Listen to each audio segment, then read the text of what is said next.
Tonight, Giants fans welcome Matt Cain back to AT&T Park. Facing Cain will be veteran Bartolo Colon of the Mets. Cain is in charge of stopping the Giants' losing streak, and Colon will look to keep the Mets rolling. But he'll face Hunter Pence, who returns to the Giants lineup tonight. And it's all coming up next.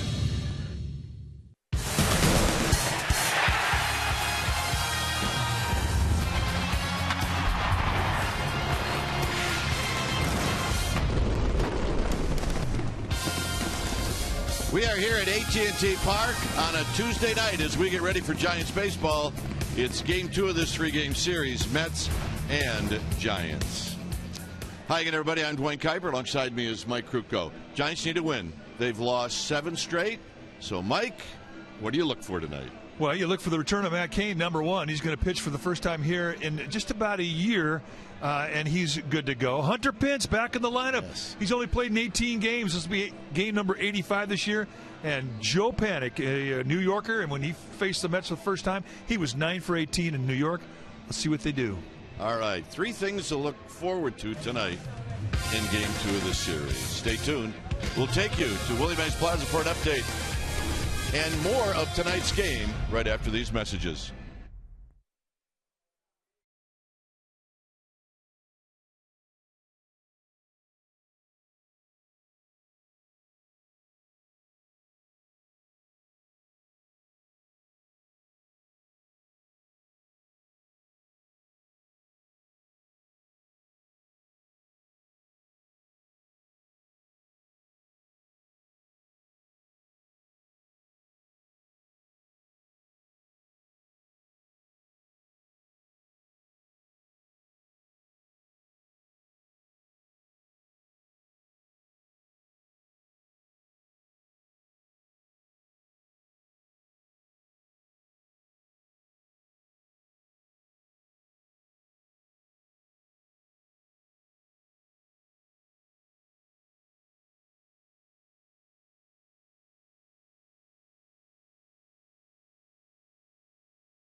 2 of this 3-game series against the Mets, and here is what you need to know tonight. The Giants, they need a win. Hunter Pence, he has been activated, and it is Bruce Lee night here at the Yard. Welcome back to the broadcast. I'm Amy Gutierrez. The Giants celebrating what would have been the 75th birthday of the Little Dragon, and Tim Lincecum jumped on board to help promote the evening. He channeled some of his own mental adaptation techniques in this amazing recreation of a very famous Bruce Lee interview. Take a look.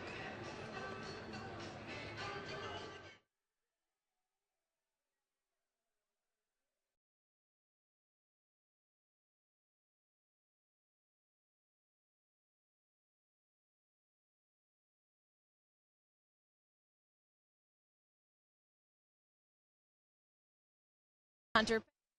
On your microphone, you were like talking. I was like, because you could hear.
Game 2 of this 3-game series against the Mets, and here is what you need to know tonight. The Giants, they need a win. Hunter Pence, he has been activated, and it is Bruce Lee night here at the Yard. Welcome back to the broadcast. I'm Amy Gutierrez. The Giants celebrating what would have been the 75th birthday of the Little Dragon, and Tim Lincecum jumped on board to help promote the evening. He channeled some of his own mental adaptation techniques in this amazing recreation of a very famous Bruce Lee interview. Take a look.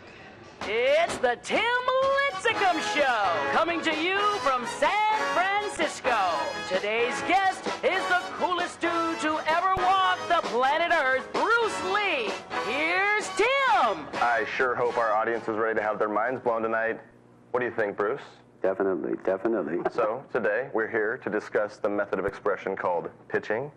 Bruce, what's the most important thing for a pitcher? Honestly expressing yourself. Now, it is very difficult to do as a human being. How can I express myself? Totally and completely. We actually have some guys on the Giants staff that are pretty good at that.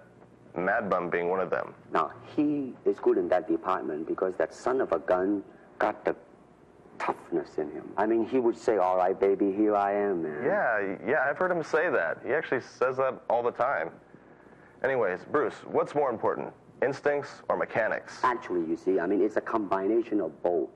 I mean, here it is the natural instinct, and here is control. You are to combine the two in harmony. The ideal is unnatural naturalness or natural unnaturalness. Okay, what about the kids out there who, similar to myself, aren't the biggest but want to become a Major League Baseball pitcher? Well, then, baby, you better train every part of your body. I've been dying to ask you this, but how do you throw your slider?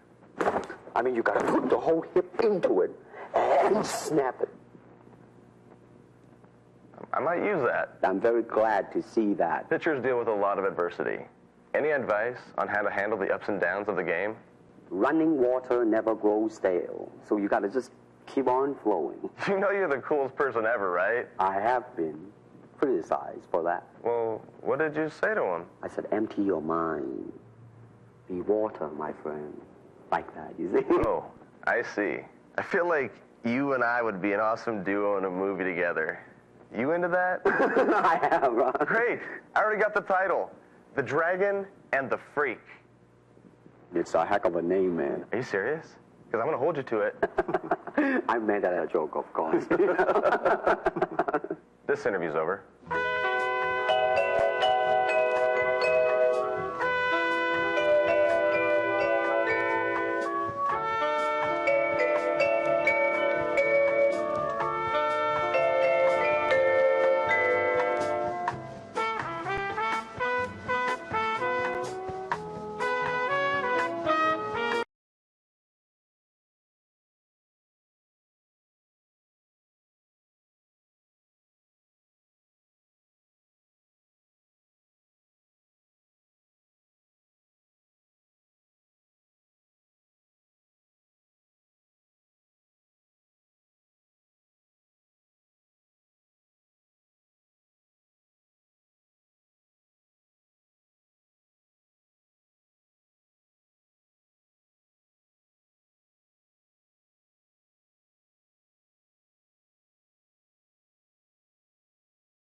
AT&T Park.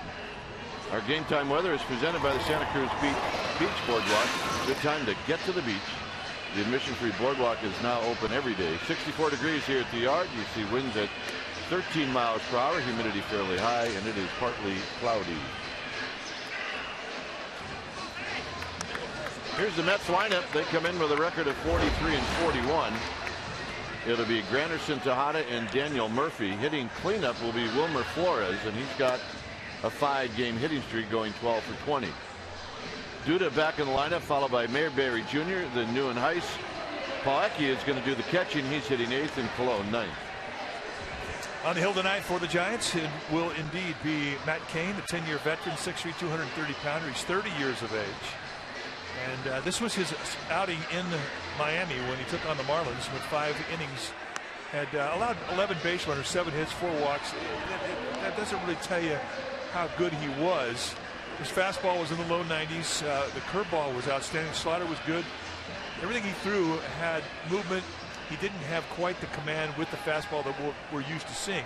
And we would imagine that tonight it will tighten up a little bit. You'll see anything at any time. Really, when he's right, he'll throw any pitch he has in any count. Lifetime against these Mets, 5-5 with a 3.48 ERA. First pitch of the ball game is hit high into shallow left field. And at 7:15, the first out is recorded by Gregor Blanco. Let's take a look at that Giants defense. Starting in the outfield from left to right, it'll be Blanco, Pagan, and we welcome back Hunter Pence. He has the best arm in the outfield. Crawford and Duffy will be on the left side of the infield. Joe Panik, Brandon Belt patrol the right side. Andrew Susak is behind the dish in the squad. Buster Posey getting a night off. And here's Ruben Tejada. Tejada went 1 for 4 in the game last night. And he takes a strike. Susak doing the honors tonight. No Buster Posey. Hunter Pence back in right field. What a good sight that is. Just outside, 1 ball and 1 strike. Not by much. I mean, from a pitcher's perspective, that's a good miss. Close to the strike zone. The umpires, Eddings, Fletcher, Baker, and Miller. Eddings behind the dish. The 1-1. Ball back, 1-2. And Doug Eddings is a good pitcher's umpire. He's a low ball umpire. He's got a good zone. It's got width on both sides of the plate. But with Eddings, very consistent. Also a very good breaking ball umpire. He hangs in there on breaking ball. Does not decide early. There's Hunter Pence. Swinging and striking out is Tejada, 2 down. Well, batting practice, I'm sure had a lot to do, not necessarily today, but over the last couple of days with Pence being activated. And if the home run derby were today, he'd have won it. Well, he's pumped up, but the ball was coming off his bat head just like it always does, loudly. Here's Daniel Murphy. Murphy rolls the first one to Belt. Belt's got it. Belt will get over to the bag. A 6th inning for Matt King. Welcome back, Matt King. Blanco, Panik, Duffy coming up.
Comcast Sportsnet Bay Area is brought to you by Jack in the Box. Taste the new black pepper cheeseburger today, only at Jack in the Box. And by Toyota, the full-line automaker with the longest-lasting vehicles in America. Toyota, let's go places.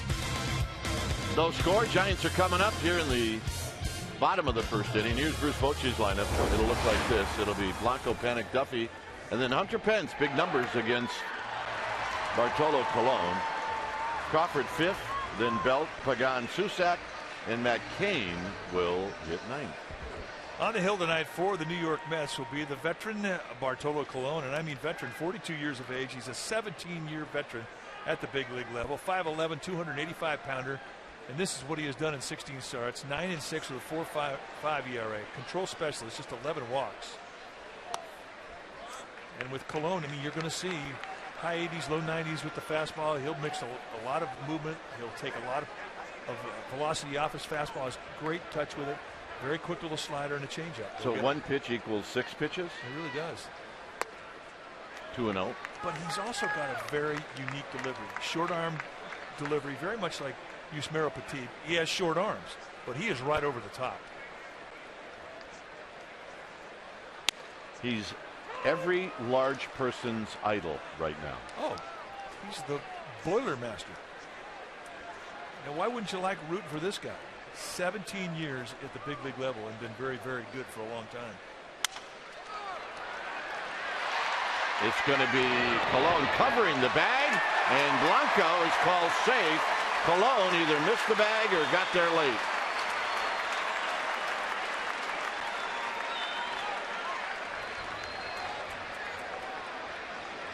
And it's going to be a base hit. Right off the tip of the bat, it takes Lucas Duda out of position. And Colon coming over to cover first base forgot one very important thing. He did not touch the bag. That's a great shot. I mean, somewhere, somebody's wife on the couch is saying, honey, you got to lose some weight. And Dad's going, what are you talking about? Look at that guy. That's my guy. I'm looking pretty good. Oh, I love that guy. Here's Panic.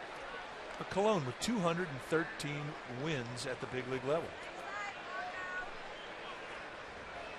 And you know what? He moves around pretty good. He absolutely does.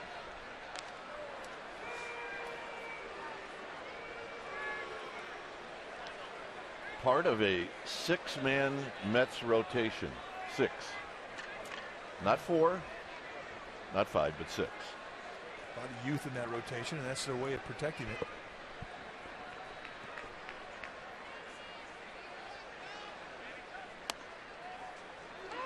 And a strike to Joe Panic, hitting at .304, 6 home runs, 30 driven in. This is the first time that he's faced Bartolo Colon.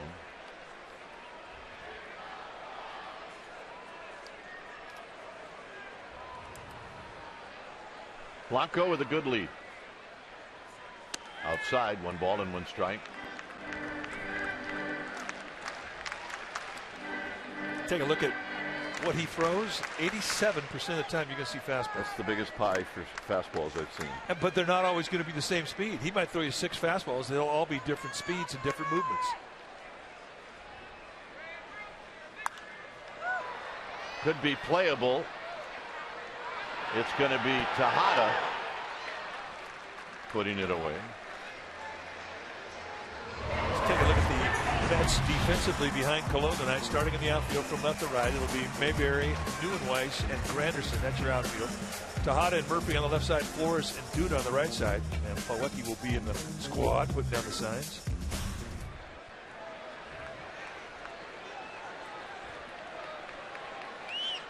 So here's Duffy.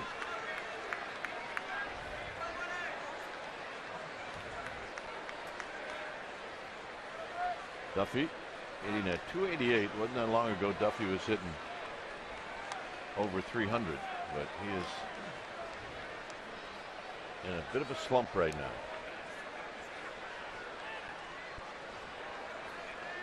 He's 0 for 3 lifetime against Colon.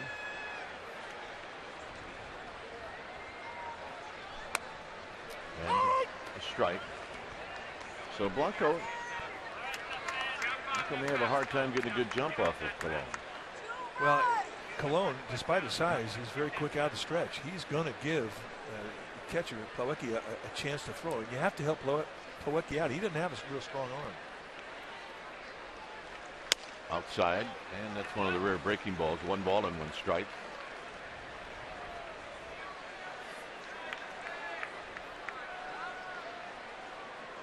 On deck is Hunter Pence, just underway here at AT&T Park. Just another sellout crowd. These Giants fans trying to help their team snap a 7-game losing streak. Blanco goes, the pitch, swinging a jam shot to short, and out at first is Duffy, but Blanco in scoring position. So here's Hunter Pence. Heading forward, right fielder number 8, Hunter Pence.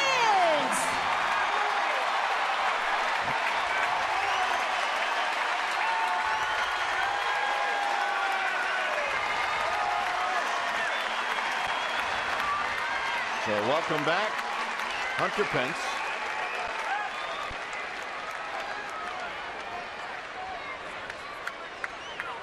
With Blanco now at second and 2 outs. He's got ownage on Colon.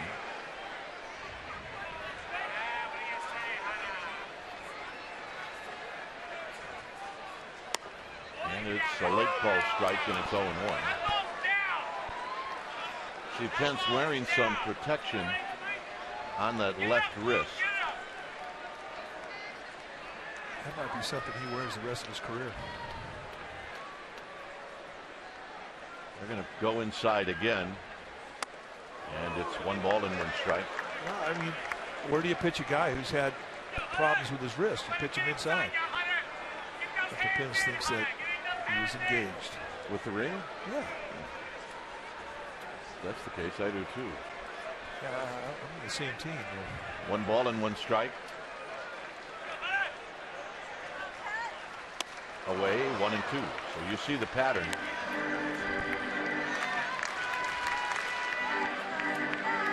He's attempting to do something that's very, very difficult. And that's come into being reactivated off of disabled list without going down to the minor leagues. And the one thing you are going to suffer with is you do not have a great idea of the strike zone. Got him, and that'll end the inning. So he ramped that one up to 92. Second inning coming up.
Jerseys and caps against the Washington Nationals, and you can own of these MLB authenticated jerseys or caps. A live online action is already underway. Go to sfgiants.com/July 4th auction to submit your bid. Again, that's sfgiants.com/4th of July auction. Bidding ends tonight at 8 p.m. Pacific time. Flores takes high. Wilmer Flores, the cleanup hitter, hitting at .258, 10 home runs, 38 driven in. Pops this one out of play. Flores last night went 1 for 4. Only 10 hits in the game last night. Unfortunately for the Giants, they only had 3.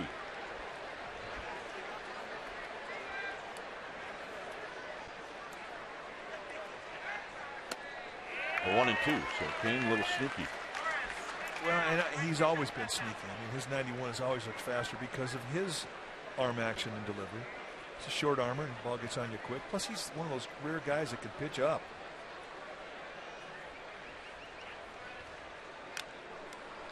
Like that, and you'll see him throw a lot of fastballs across the letters or higher in 2-strike counts. He's always been a good kill pitch for him. Well, it's just nice to see him stand back on the mound.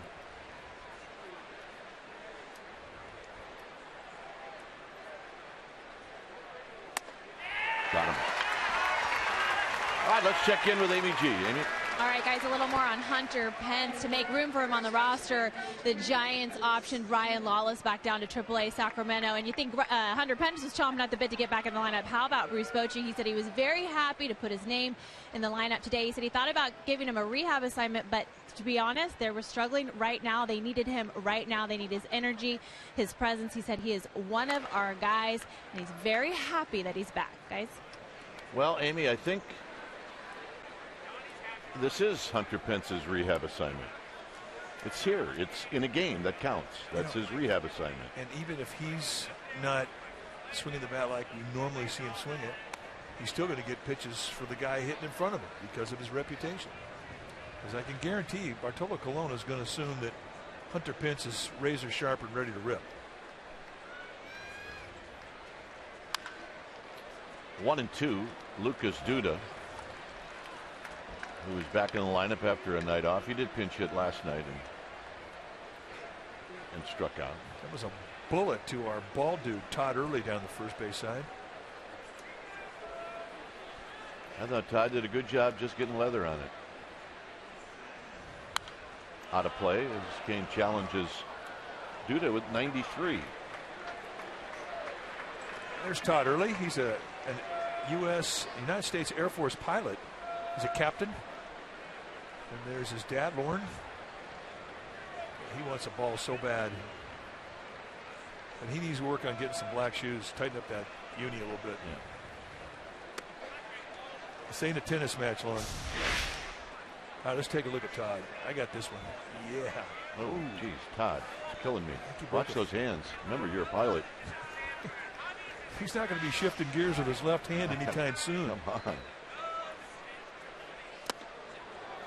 3-2. Let's take a look at Matt Cain's motion with our Exmo, brought to you by your local Toyota dealer. Very quiet with his hands, never really raises them up above the letters, and then when he unwinds, that hand is right out front of his plant step. Very compact motion for a big man. This pop-up is going to come back and sail into the seats for a souvenir. Duda can hit some big league pop-ups. He's in a big slump right now. He does have lots of power.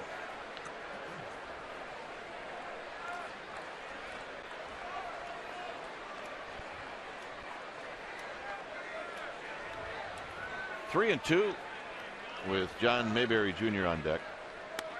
Got him. Change the movement on the fastball. Goes front door with a little sinker. And Duda gives up early on it, and it comes right back in the strike zone. See ya. Thanks for stopping by. Watch the umpire's call, Doug Eddings. Yeah. I might, if I was an umpire, use that call. It's a good one. So here's John Mayberry Jr. Big swing and a miss. I think that's the one thing we've seen with Cain since he's come back from surgery is the quickness on his breaking ball. So much different this year than it was previous years. Well, he comes back with a nice fastball. It's 0-2. Yeah, he's throwing easy too. He's not overthrowing. He's not a max effort guy. I mean, he could throw mid-90s if he just completely tried to throw a javelin at you as hard as he could. But he cruises at a speed that he can control.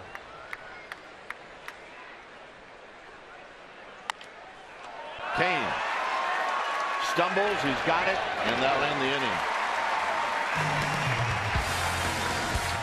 Crawford, Belt, Pagan coming up.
Area is brought to you by Bay Area Mini. Well, check out the NBC Bay Area Investigative Unit. It's the largest on-air team of investigative journalists dedicated to holding the powerful accountable. You can watch award-winning stories that have helped make the Bay Area a better place at NBCBayArea.com/investigations. Here's Crawford, and Crawford takes a strike. Crawford's got a little ownage on Bartolo Colon. He's 4 for 7 lifetime. Crawford had the day off yesterday. He's an all-star for the first time. And that game is what, a week from today? A week from today. And Crawford's sitting on 49 RBIs. I mean, look, he'd like to roll into the All-Star game with 60, but 50 has always been a milestone. He'll have 55. High and deep into right center field. It is caught out at 421. Oh, my goodness.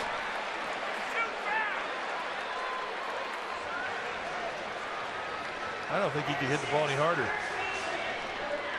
He absolutely nuts this thing.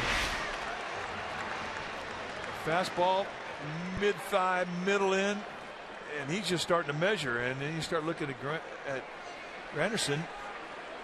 He just sort of drifted over, high backhander, and he winds up making an easy play. Here's Belt. Belt takes a strike. Well, that's got to be demoralizing for a hitter. And the reaction from Colon? I love this place. It makes me happy. And Belt gets a base hit the other way.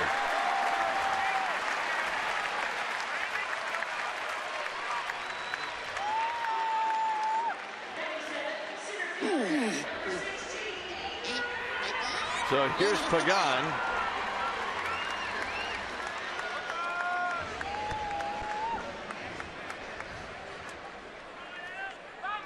Pagan at 265. He's got 19 RBIs.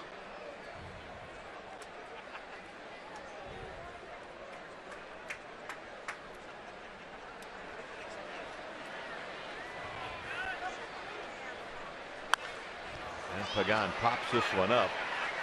Murphy over, and it's going to be just in front of the sidewall down the left field line. It was actually Tejada who probably had a better shot at it.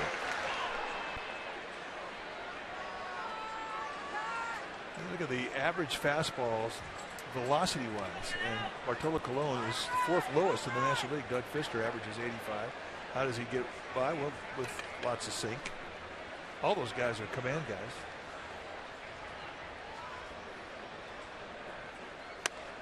One ball and one strike to Pagan. Pagan last night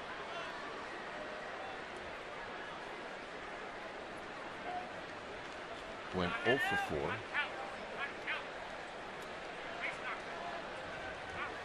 Belt with his lead. Duda holding him close. 2 balls and a strike.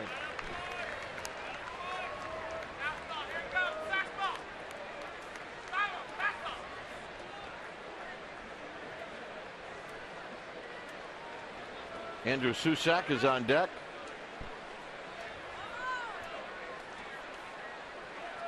Colon slowing things down just a little bit with Belt at first. This is tapped slowly to Colon, who kicks it around. And Pagan beats it out. That'll be an error on Colon.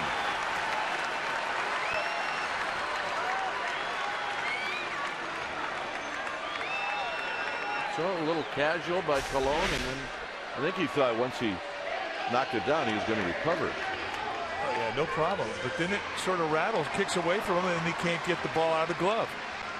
I don't think at any point in time, while he was trying to make this play, did he think he wasn't going to make it? No. You're right. The rattle in the glove is what got him. Right here on the exchange, and that's all Pagan needed. So here's Susak. Susak hitting right at 250. Couple of home runs, 8 driven in.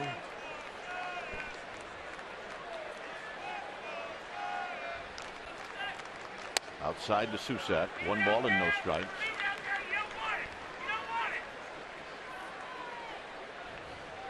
Matt Cain on deck. Giants with an opportunity here in the second.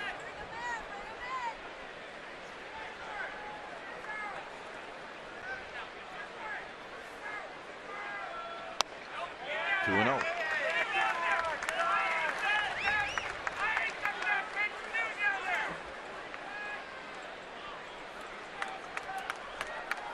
You went to Bartolo Colon and said, you cannot throw any other pitch but a fastball. He'd say, not a problem. He'd take on the assignment and he would do well. And what he would do is move it around the strike zone.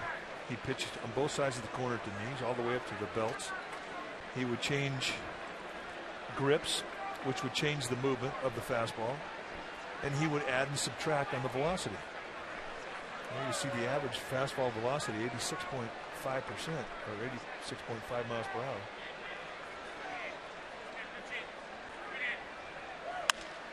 Susak into left field. On the move is Mayberry. He's going to make the running catch.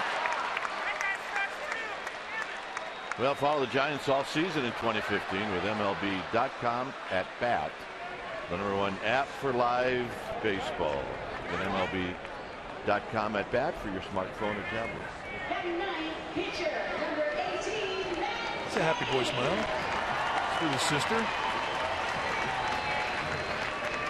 I have to say that they are definitely part of the orange and black team. Absolutely.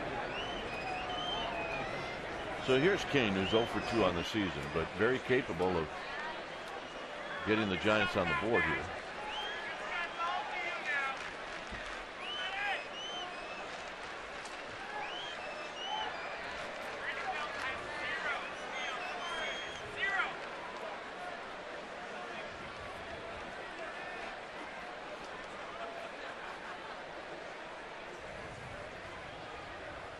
Swing and a miss. No balls and 1 strike. A little challenge there from starter to starter.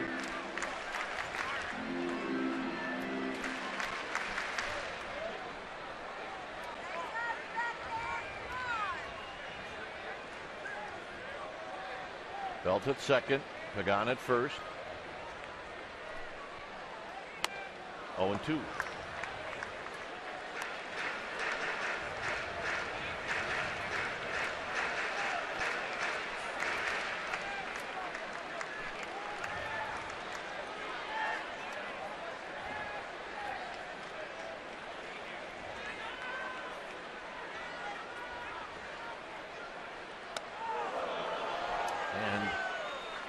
Almost got Cain, and Cain almost swung at it.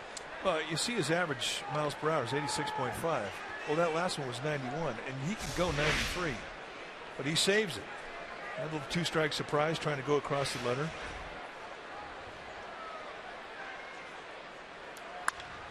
Cain hits it foul down the right field line.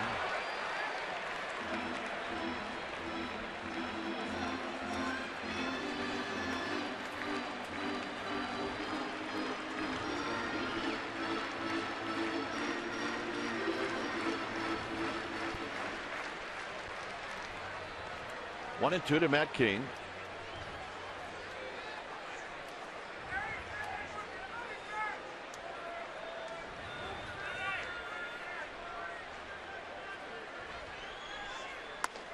Two and 2.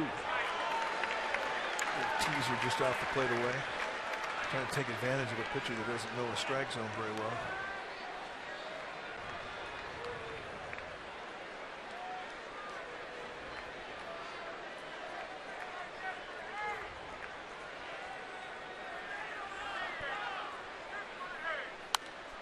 Cain had a good rip as he fouls it straight back. He's putting out a good at bat.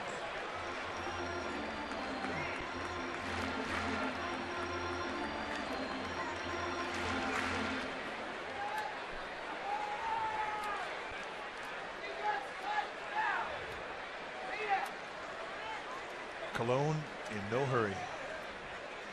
Completely relaxed and at home on that mound.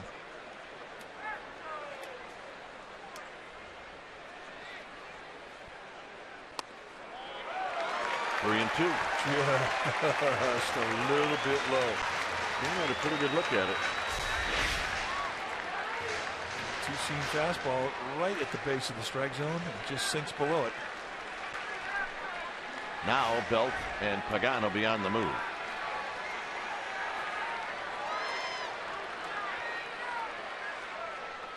Got him, and that'll end the inning. Third inning coming up. Neuenheis is going to lead things off.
We're in Milwaukee. Buster Posey hits 2 homers, including his first career grand slam. Giants won the ball game 15-2. Posey became the first Giants rookie to have at least 4 hits, 2 homers, and 6 RBIs in a game since old Willard Marshall did it in May of 1942. Buster Posey not in the lineup tonight, but boy was he big in that series, and that was the series that got things going for the Giants in 2010. They had really scuffled until that point.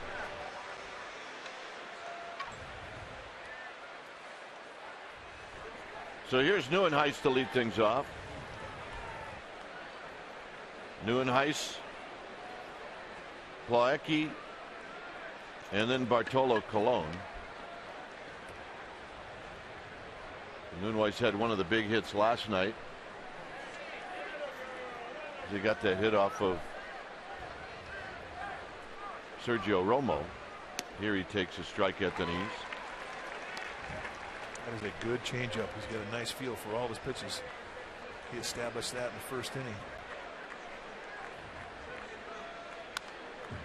And he gets jammed as Kane comes back on the inner half of the plate. It's another than 2. And this is night and day difference with the command of his fastball. I'm sure the friendly confines of AT&T had a lot to do with it. In his last outing in Miami, he had good stuff. He just didn't have as good a command of it as he's showing tonight. The high fastball makes it 1-2. Dave Righetti, Giants pitching coach, has to be pretty happy with what he's seeing from Matt Cain.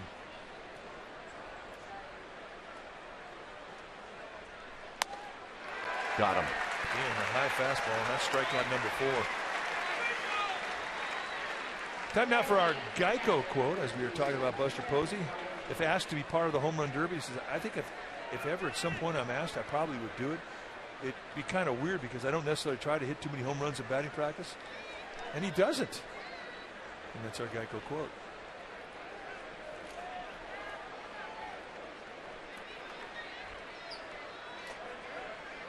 Here's Plawecki.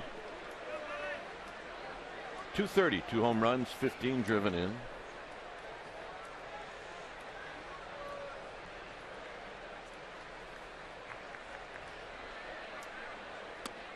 And the pitch is wide, so it's 2 balls and no strikes.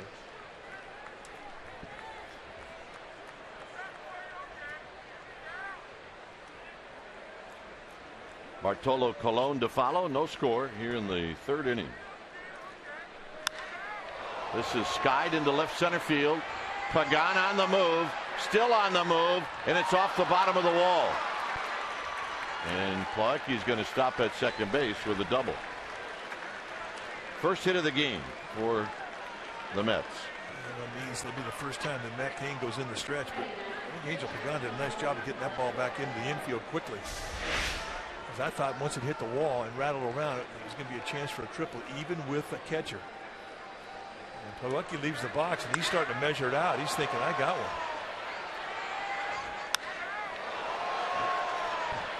Just keeps drifting. There is carry to this part of the ballpark tonight.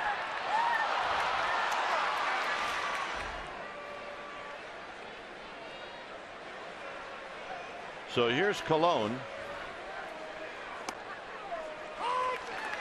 And a called strike. Bartolo Colon, a career 085 hitter. However, this year, 133. And every time he gets a hit, about 2 million rounds are bought at the bars in New York City. Driven to right. Pence is going to make the catch. They started to pour. They pulled it back. They were standing up off their bar stools for one instant.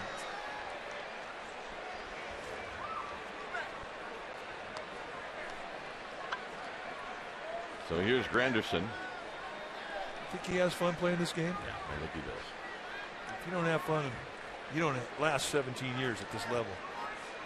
You don't play till you're 42 years old like Colon. Here's Granderson with Plawecki at second. And the fastball is high. 1 ball and no strikes.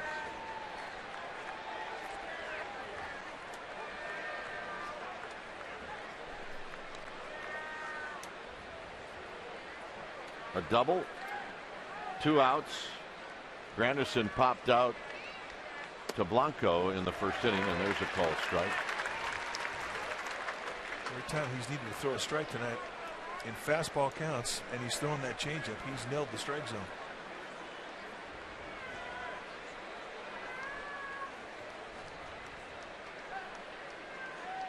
No overshift, but Panic is playing out on the grass in right field, and that's in the dirt. It's 2 balls and 1 strike. Giants are about as 500 as you're going to get. 42 and 42, 21 and 21 at home, 21 and 21 on the road.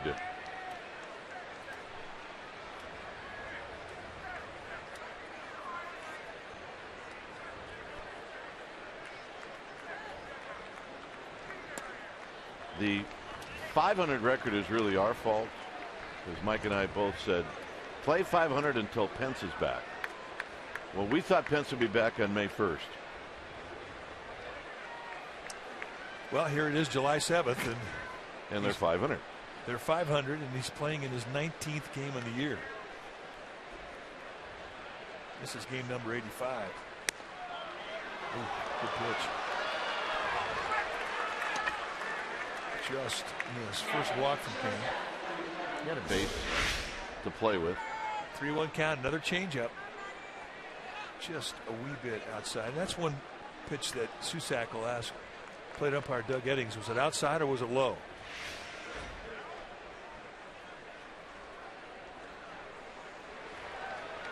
He won't believe what Doug Eddings will say because he thought it was a strike. Absolutely. Here's Tejada. Tejada struck out in the first.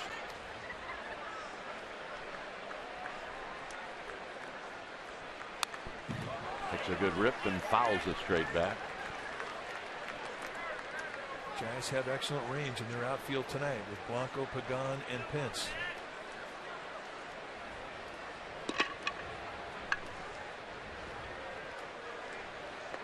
Two outs. Plawecki, the runner at second base, is going to get a good jump. He has average speed at best.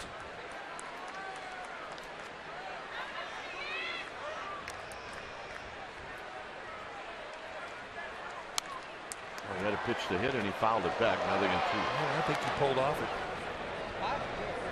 Steinbergs are here. Welcome back, old friend. I think he's been here. I just think he's going undercover. Well, you think Bert's undercover? I think he was until tonight. He said the heck of being undercover. 1-2. Yeah, he did go to every road game last year, including postseason. He and his bride made every trip.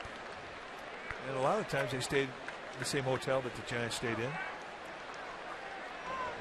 Bert and Leanne. I don't think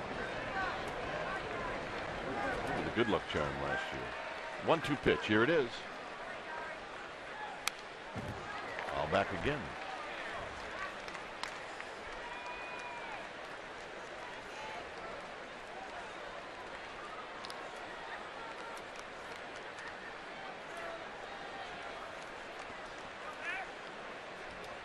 At second, Plawecki. At first, Granderson. 1-2 to Tejada. Third inning.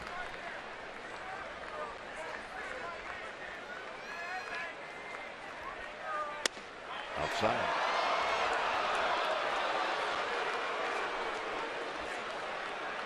'93 to him, just on the outside corner. He's not trying to throw a breaking ball in this sequence of pitches to Tejada.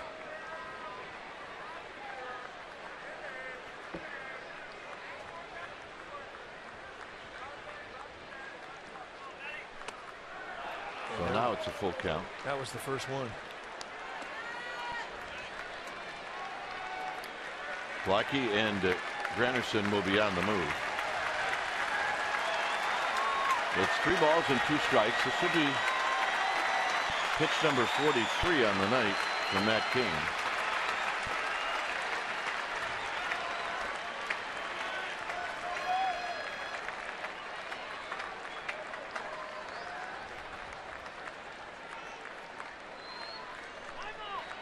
And now timeout is called. It was Susak who asked for time. No, I think he has an idea about what he wants to do with this pitch. And I don't think he agreed with what was being called. And I think it had everything to do with location. Tejada's had good lifetime numbers against Cain.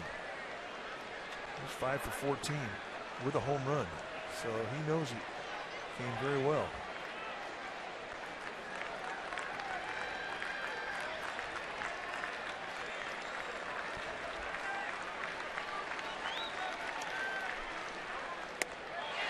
And he walked him. So he goes with a 3-2 breaking ball. And Tejada put down a pretty good eye to take that pitch. And he sets it up for Daniel Murphy.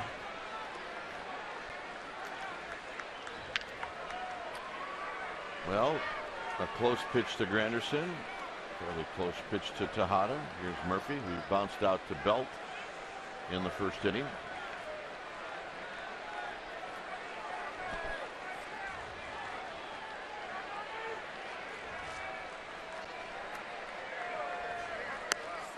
No balls and 1 strike. So a changeup opens up the at bat. And Murphy was not looking soft first pitch. He was looking for something hard.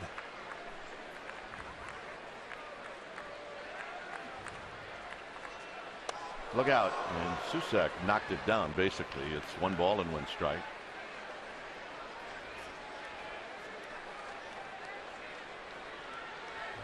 I guess if you're a catcher, you just don't expect it up there.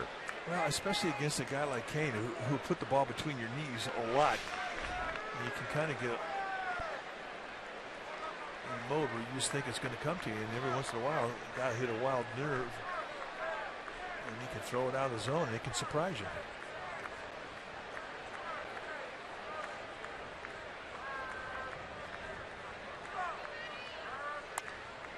One and 2.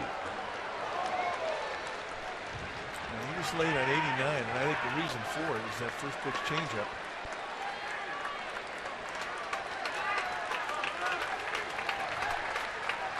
The Mets team average with the bases loaded.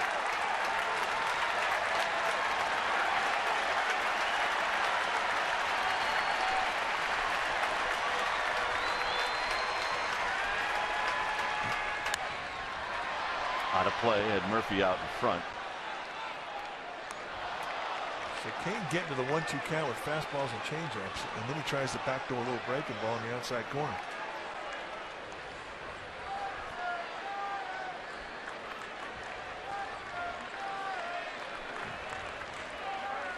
And you see what Murphy's done with the bases loaded in his career.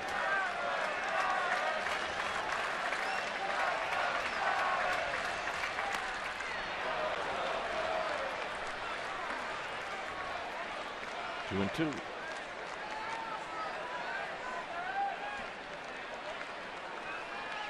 Kane always thinking. He knows what he wants to throw, and he's probably 2 or 3 pitches ahead of the pitch he's actually throwing.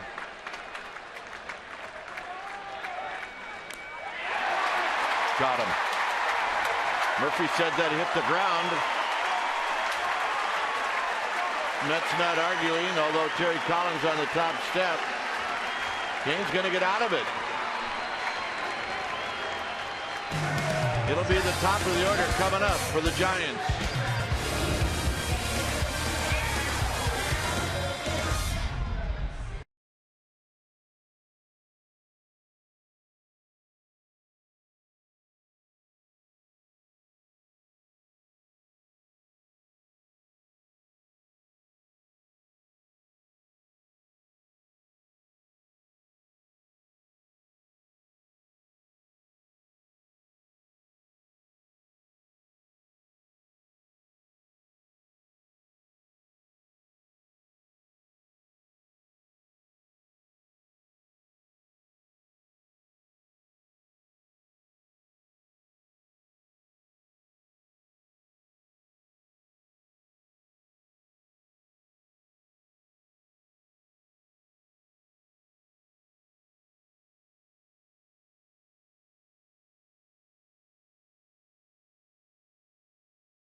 Night, Gregor Blanco has a 7-4 putout in the 8th inning.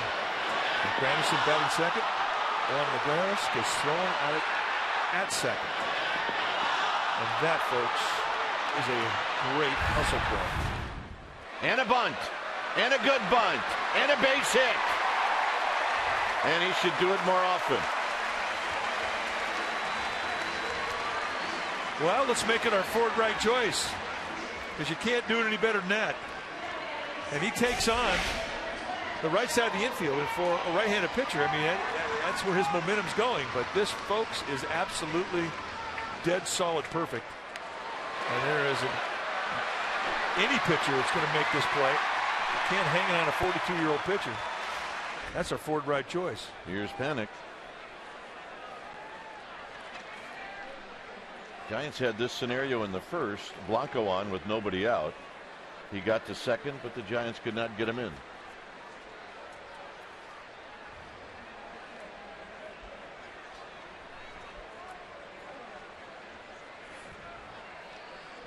Blanco with 4 steals. He's been thrown out 4 times.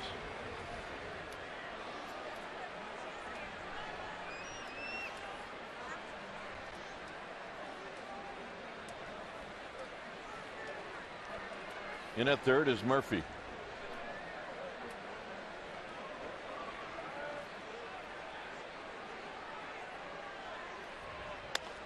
Outside, 1 ball and no strikes.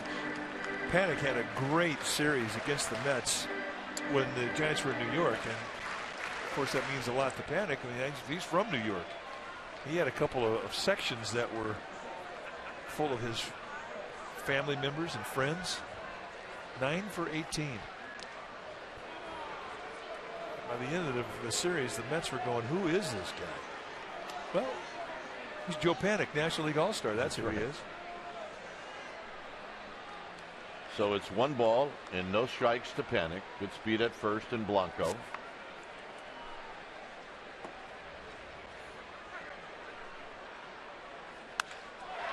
Softly hit and a base hit. So Blanco will stop at second.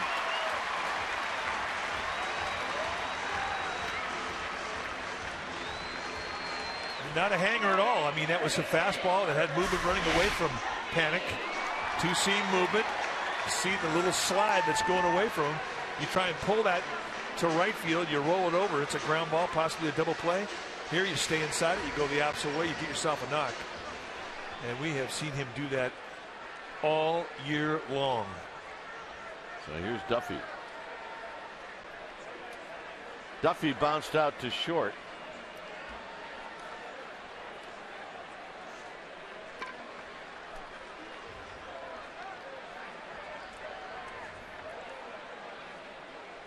Here he shows bunt and he takes a strike. Think of your Duffy in the spot. If you get a bunt, you got to bunt for a base hit. Well, he was trying to do that.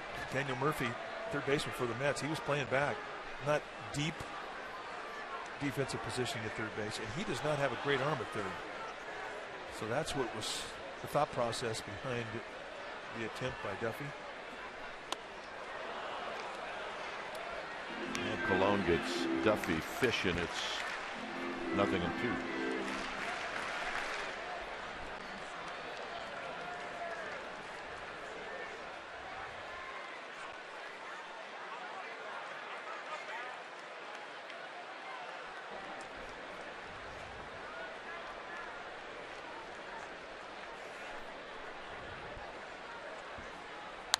Duffy foul down the right field line and out of play. Duffy's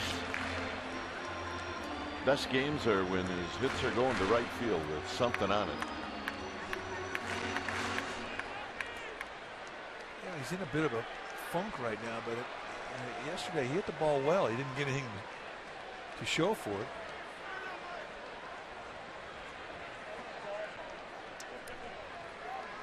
So it's 0-2 with Hunter Pence on deck. Slowly hit to third. Murphy juggles. Everybody's safe. The ground attack is working, folks. And the bases are loaded.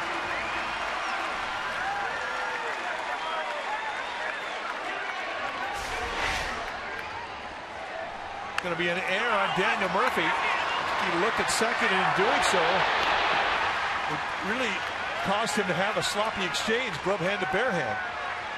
There's the look to second, and he never really got a grip. And once it squirted out of the throwing hand, with Duffy's speed, he wasn't going to get a second chance to get it out of first. So here's Pence. Pence with the bases loaded. Let's see if he gets after that first pitch.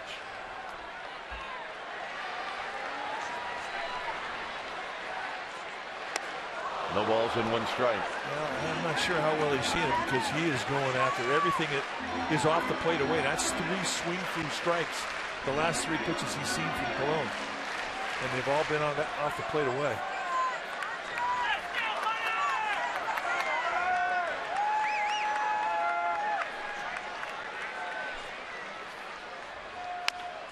On the ground, foul.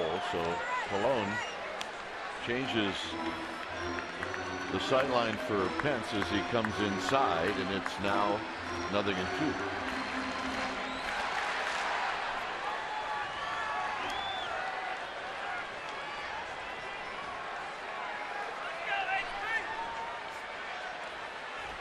Well, if you're guessing, you would think that this would be that slider away. That's what I would think. And Pence took it. 1-2. He tried to swing. He absolutely did. Now he's not quite sure what Colon's going to do, either that running fastball in or that slider away. But I would be thinking he's going to go away again. Plucky will tell you the way he sets up. In. On the ground to third. Murphy's got it. Second one, that's it. Coming in to score is Blanco. Giants lead 1-0. Put it in play. And with Hunter Pence's speed, I mean, if he doesn't absolutely nail a ground ball, I mean, he's got a good chance of beating it out. That ball was not hit that hard to Murphy. And that's an RBI for Pence.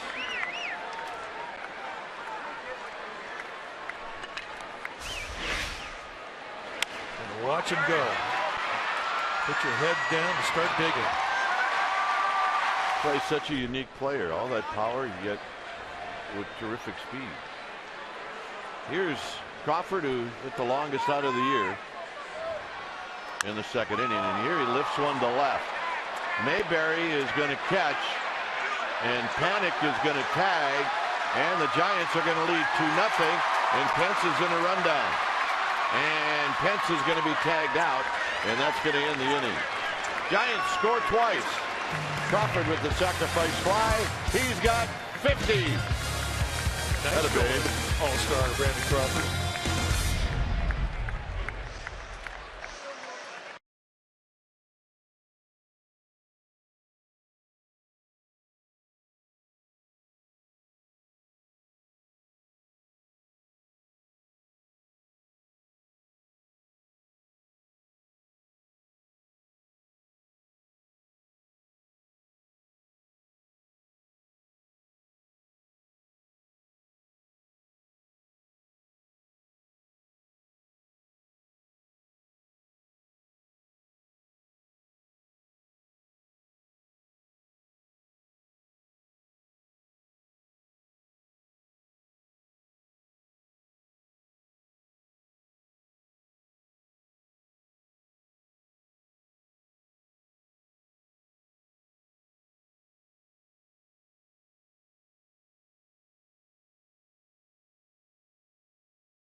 Friday, July 10th is Social Media Night presented by AT&T, and your special event package includes a game ticket to see the Giants take on the Phillies and your very own Pence in the Fence doll. You need to buy a special event ticket to get the Pence in the Fence doll. Go to sfgiants.com/special events. Pence on the fence. And we're not making it up. During the postseason, he did catch a ball on the fence. It was a good one. He looked like Velcro Man.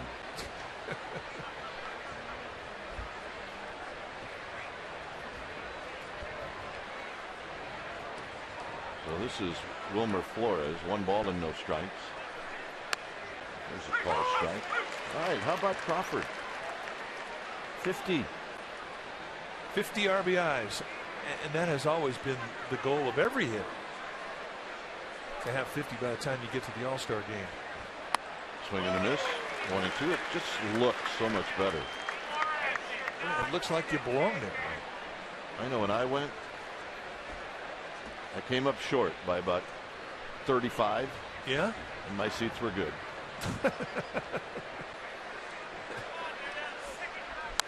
Out of play. It stays at 1-2.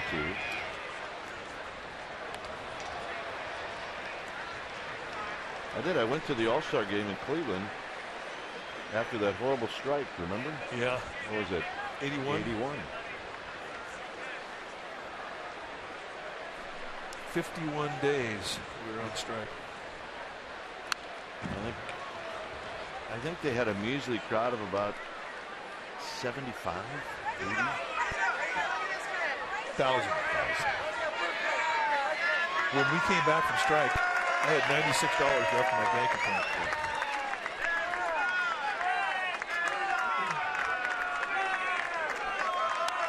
If I'd have known you then, you'd have had at least 196. Trust me.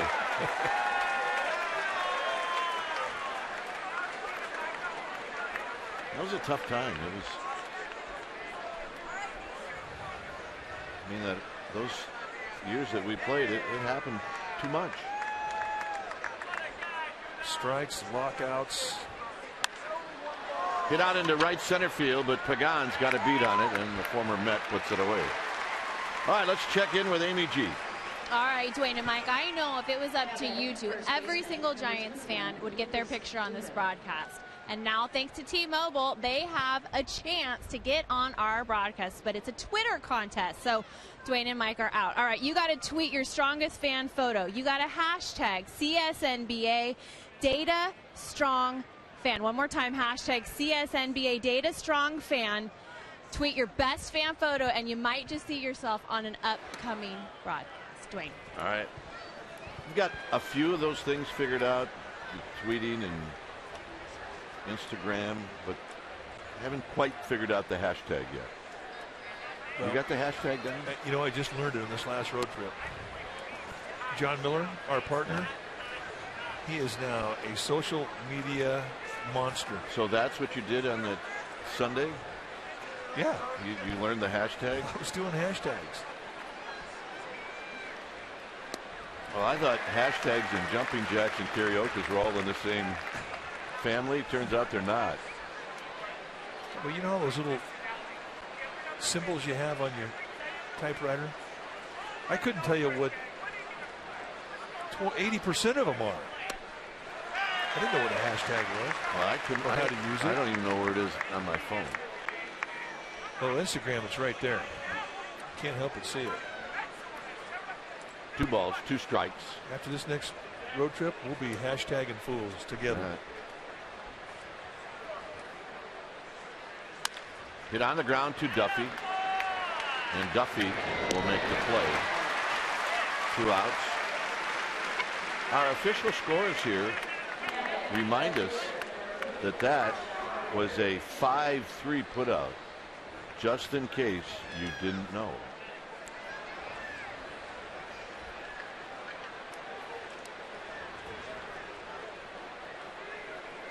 If Gregor Blanco comes in and he's playing short and that ground ball is to him, 7-3. Just in case you didn't know. Every defensive player has a number. Pitcher's number 1, catcher's number 2. It goes around. First baseman 3, second baseman 4, third baseman 5, shortstop 6. And I get asked a lot of times when we talk about the 5.5 hole, what does that mean? Well, if the third baseman is number 5 and the shortstop is number 6, right between them would be the 5.5 hole. Here's the 1-1, and that's hit foul down the right field line and out of play. So the hole between second base and first base becomes the 3.5 hole. The 3.5 hole, there's the 5.5 hole. And the shortstop's number is 6. 6. That's I don't care. Do you know that? Yes, I do. Who's on first? Center field is because.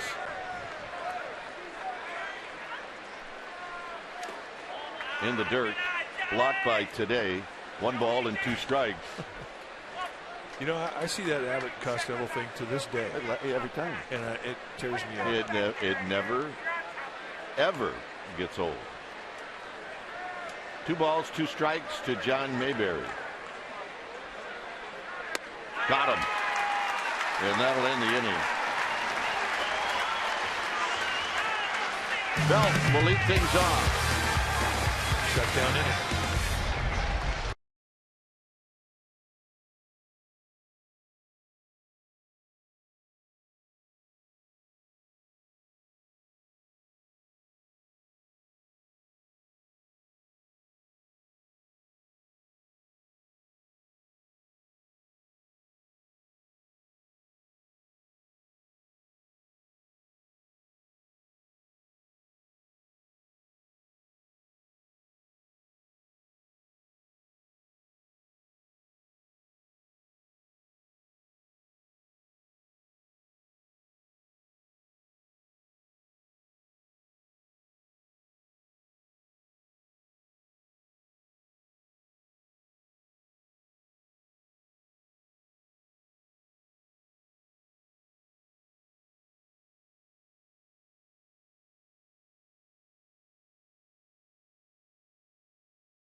Authority of the San Francisco Giants. It may not be reproduced or retransmitted in any form, and the accounts and descriptions of this game may not be disseminated without the express written consent of San Francisco Baseball Associates, LLC. Welcome back. Let's take a look at the winningest Dominican-born pitchers of all times. And Juan Marichal leads with 243. Pedro Martinez going in the Hall of Fame this year with 219, and Bartolo Colon rounds out the top 3 with 213. That is a great trio. Here's Belt. Belt pops it up, and it's going to be out of play.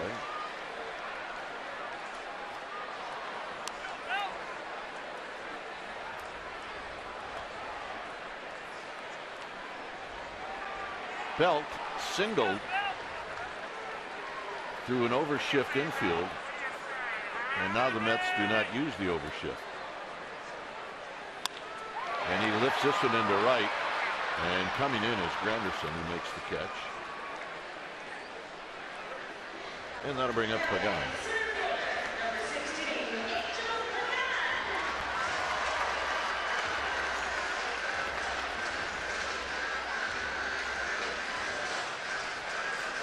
Johnny Cueto beat Dan Scherzer.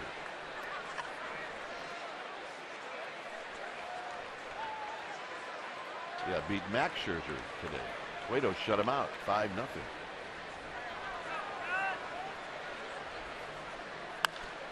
Hit into center field for Neuenhuis. 2 outs. Well, Johnny Cueto, I mean, he's in that group of 5 players that are still being voted upon, one of which will make the All-Star team. Yep. That voting ends on Friday, so I mean, he gives himself a pretty good argument right there, shutting out the Nationals in Washington and beating Max Scherzer. Well, the Cincinnati fans are going to have to vote him in. Here's Susak. Susak lined out to left. First pitch low.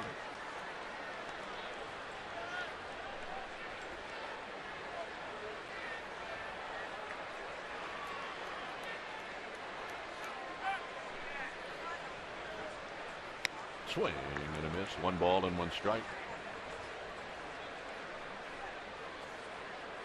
Angels just jumped all over the Rockies early, and they end up beating Colorado in Denver 10-2.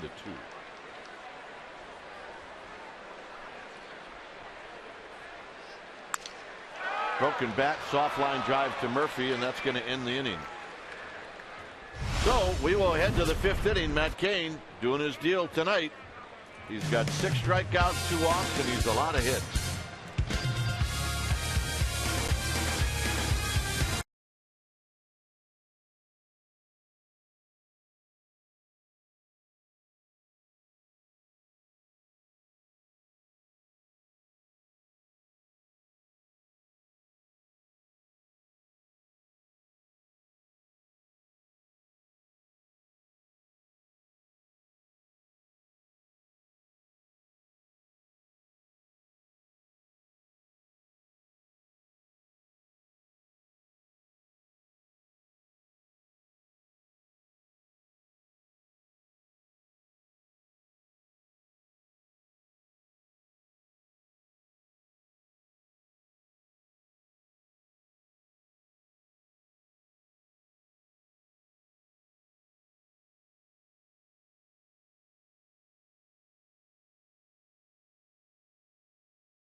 In one place. Don't miss the 86th All-Star game. Coverage begins at 4 p.m. Pacific time, Tuesday, July 14th, a week from today. And you can see it in Cincinnati, Ohio. Will be the host. Next year, it will be San Diego. The following year, it will be Washington. Yep, the horse is back on the hill. And it'll be Neuenhuis to lead things off. No, that's not right. I think 2017 is going to be Miami. And then it goes to Washington. No balls in 1 strike. So that's a bit unusual. Cincinnati, San Diego, Miami, Washington, no American League team. Mr. Selig and our new commissioner hate the American League. They do. There's a bouncing ball foul. It's 0-2. Well, that's not true. Well, it is true. Mr. Selig, always a National League guy with the Braves. Always. Well, I think he was a National League fan before he became commissioner. Or became, but in all those years he was the owner of the Brewers, though. He had to like the American League. What he did, he had to.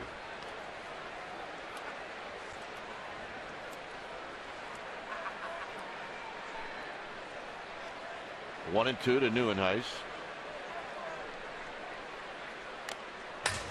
And the high fastball, Neuenhuis just got a piece.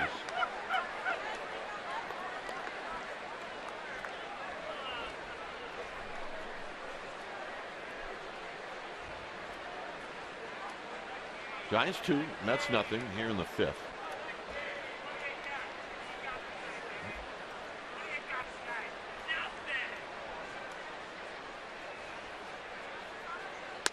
Inside, 2-2.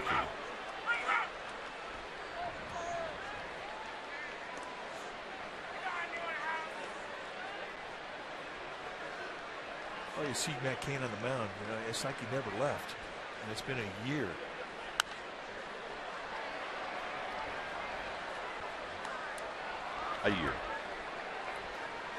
Traveled with the team throughout postseason.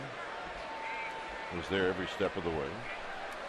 And he said it wasn't easy to watch when the Giants got the postseason last year, because he had so much to do with 2010, 2012 to not be able to physically be part of it. Foul. Todd Early. Captain Todd Early. And there's his dad, Lauren. That's my boy. Todd, a captain in the Air Force. Has he touched it with leather yet? I don't know, but I hope he's got a cup on. Do you wear a cup when you're flying? I wonder if you do. Well, I guess. Well, why would I ask you? You would not know, but it looks like he needs one. I'm telling you. you know what? He might be the toughest guy I've ever seen. Hard to explain why he missed his next flight. Just bring that tape. Right back to Kane.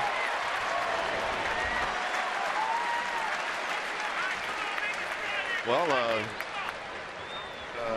never mind. I had a stomach ache. Sorry. I'm going to be a while. Here's Milwaukee.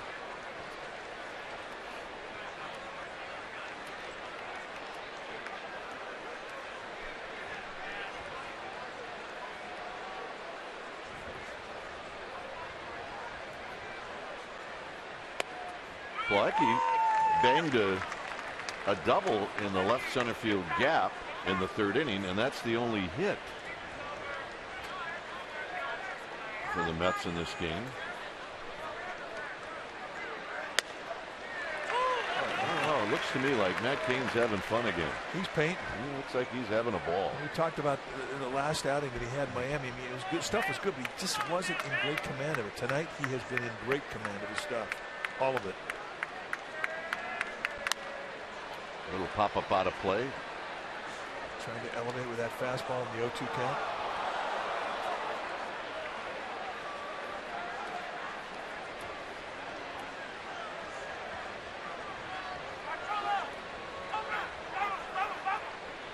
No balls, 2 strikes.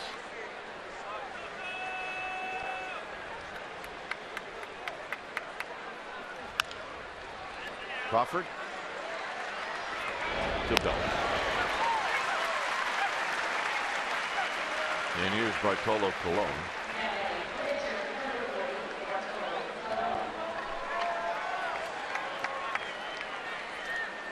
Well, there's the edible garden. Please do not touch. That is Hunter Pence's favorite part of the garden. That is kale. And he loves his kale.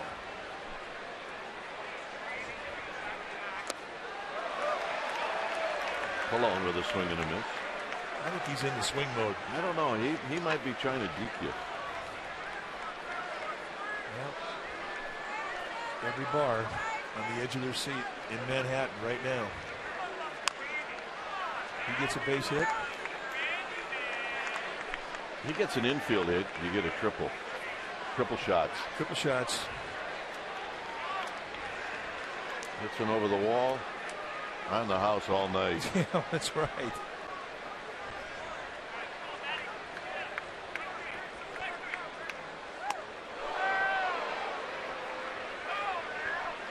But he really was swinging the bat well early in the year. It just caught the front page of all the tabloids in New York. They had a field day with it. A lot of fun. And he went right with it. Colon played it right.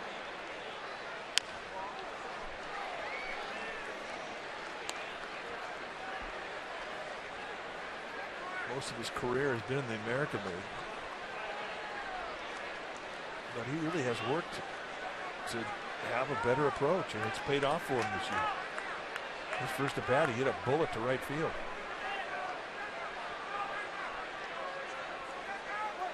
Got him. Shots at Finnerty's all the way around. Colon strikes out. Kane, Blanco, panic coming up. 2-0. Giants. The Garden.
is brought to you by the Solar Company. Not just any solar company. The Solar Company. Switch to solar and save. It's a 2-0 lead for the Giants as Matt Cain's going to lead things off.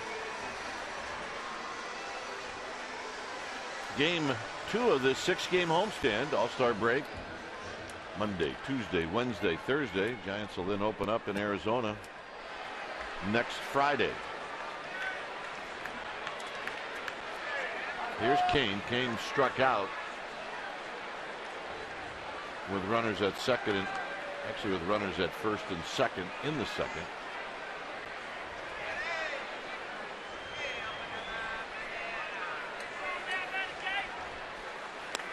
And he takes a strike. Blanco to follow and then Panic.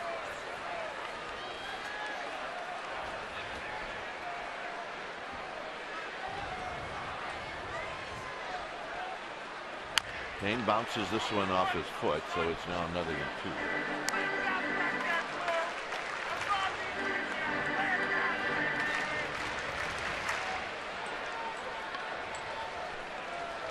Giants with 2 runs on 4 hits.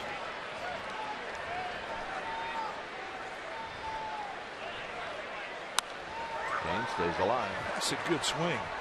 That is not your 2-strike protection swing. He was trying to hit it off a coke bottle in left field. And he had a pretty good pitch to do something with. Cain's got power.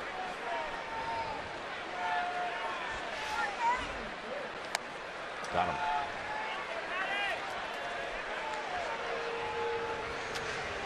Well, watch live TV now with NBC Area app. See breaking news, investigations, plus your favorite NBC shows live and on demand. Simply download the NBC Area app, select Watch TV Live Now from the menu, and enter your television account information, and you are good to go. Here's Blanco. Blanco bunted his way on in his last at bat. He drives into center field. Neuenhuis moving back, still moving back as the ball starts to carry, and he puts it away. And here's Panic.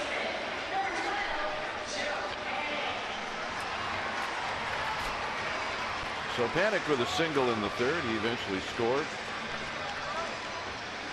on a sacrifice fly by Brandon Crawford.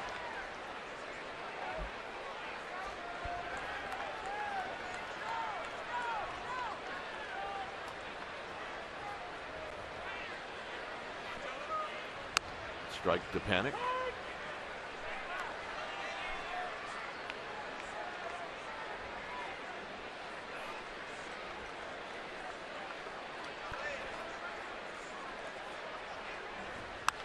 Out of play, so a quick 0-2. There's the Gotham Club. There are 2 parts to the Gotham Club. One above the scoreboard is right field. This would be that version. And it is awesome. And then there's another one up on the suite level on the left side of the ballpark that has a bowling alley, pool table. Very cool.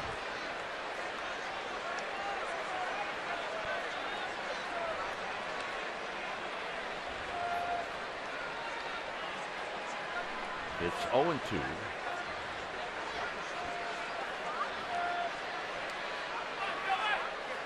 To Panic flips another one to left, and he's got another hit.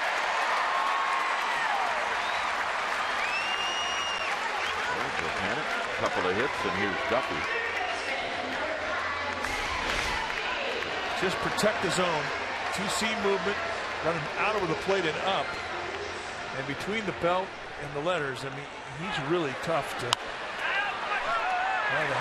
throw a pitch and have him swing and miss. I mean, he just protects it so well. One of his strengths.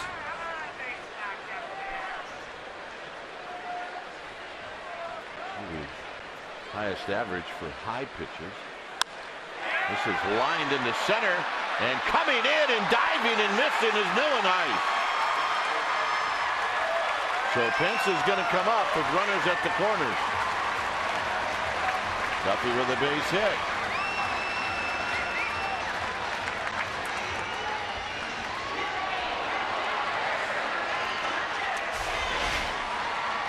So if you ask Neuenhuis, he'd probably tell you that he's maybe not should have caught the ball, but had a good shot at catching it. Well, anytime a fielder puts that much glove on it, they think they should catch it. It would have been a spectacular play. I mean, certainly not an average play. It would have been the play of the night from any outfielder in this game.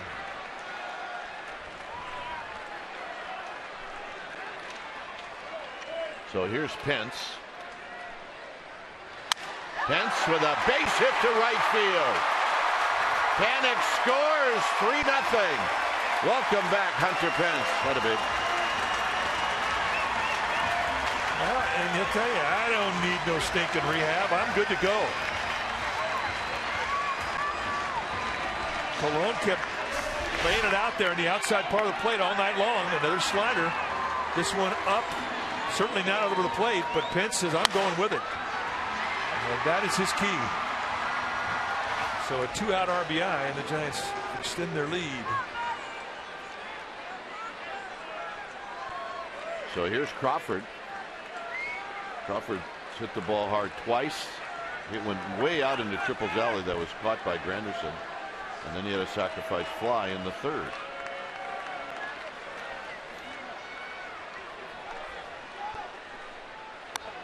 And a strike to Crawford.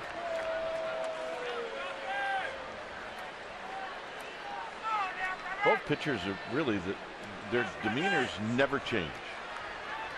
Whether the world is falling in around them, they just don't change. Whether things are going great, they don't change.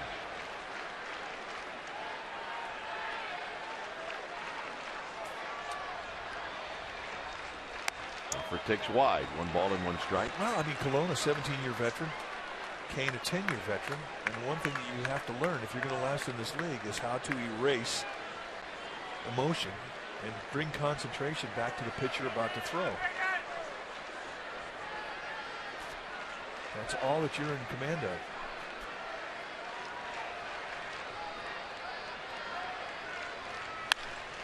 Crawford goes the other way, and it's going to be foul, but he hit it good. I mean, both those guys hate to lose as much as anybody, but they control their emotion. They do not ever give a hitter the satisfaction of showing them emotion after they beat him with a base hit or a home run or whatever. It's just all business. And those are the guys that players like to play behind defensively. All business, throw strikes, hit your spots. Mixed speeds, mixed movement, mixed location.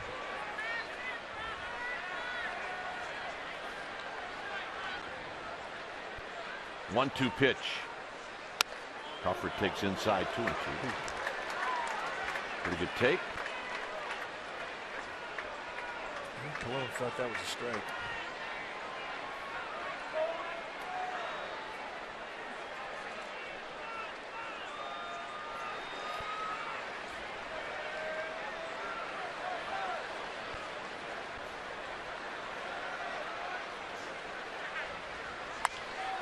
And Crawford pops it up. And backpedaling is Flores, and that's going to end the inning.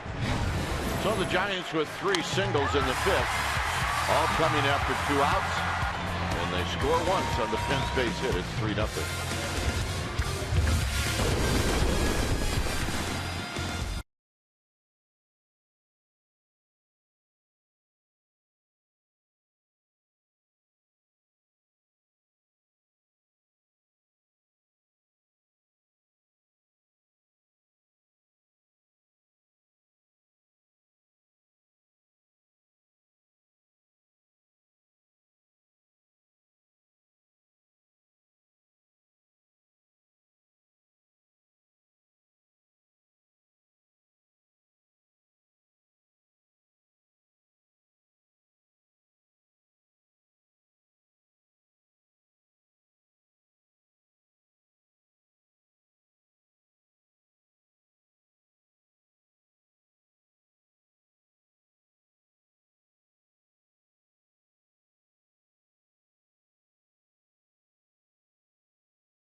For Togo's big play, the Togos won last night.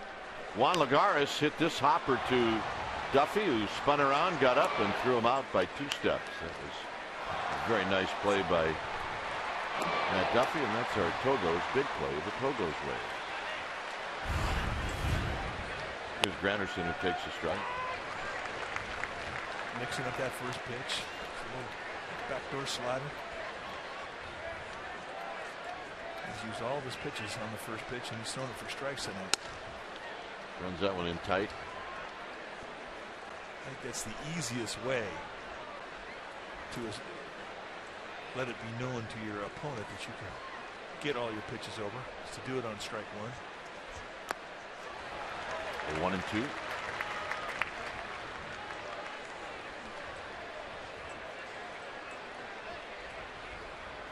Phillies are now leading the Dodgers 6-0. That game is in the 6th inning.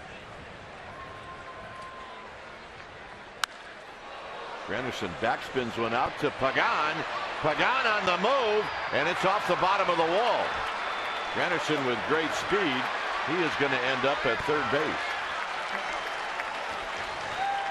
And that's a triple.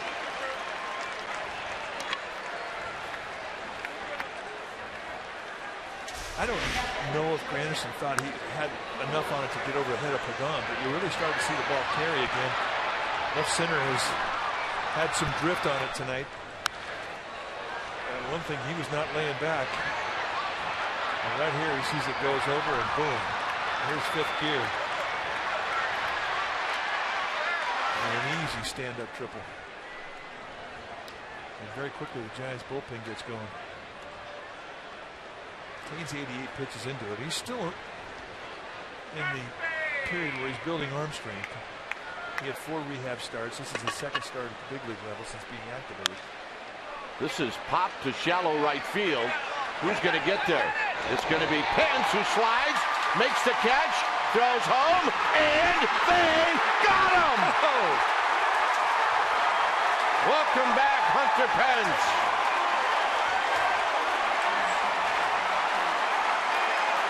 Unbelievable.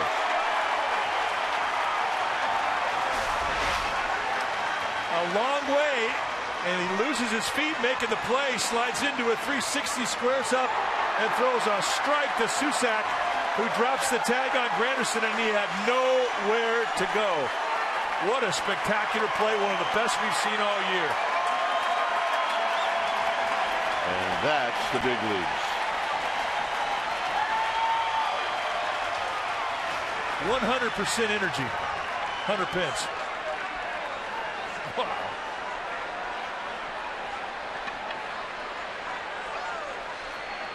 And crowd's still buzzing. Why wouldn't they be?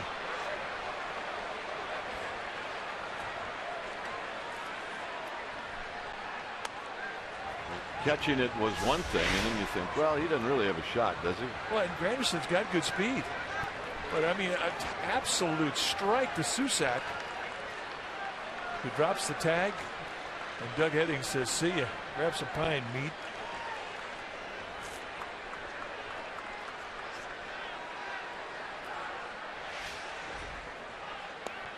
There's a strike to Murphy. Look at Hunter Pence, and there is joy in his game. And it rubs off on everybody. Hey, you wipe out a triple with nobody out. 2 and 2. You think that's a joke for Keenan? Oh, he just got his gas tank filled one more time at the defensive brilliance of Hunter Pence. And everybody involved. Andrew Susak making a great swipe tag. Footwork could not have been better. Murphy shoots it foul.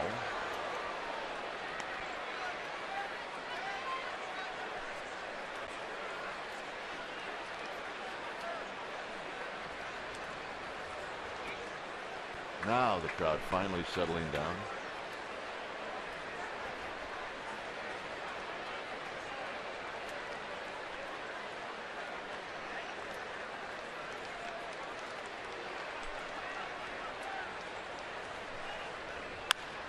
On the ground to Crawford on the back end. Crawford to Belt, side retired.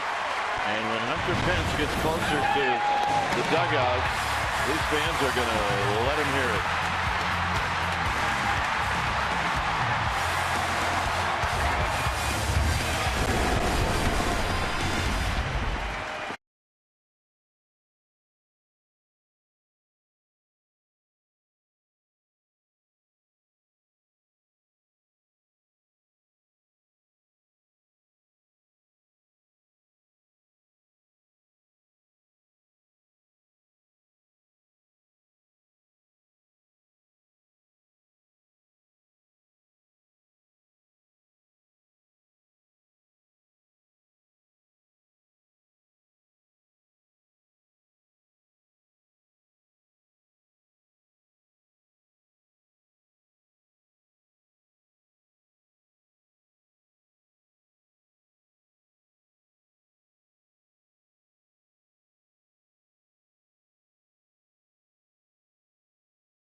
Sportsnet Bay Area is brought to you by Heffernan Insurance Brokers. Insurance and financial services for you and your business. Visit hefins.com and by Xfinity, home of the most live sports.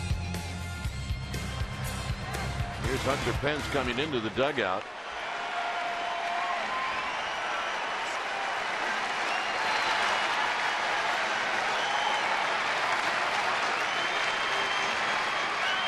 Smiles, sincere high fives, back slaps, apwas, athletic pats with squeezes.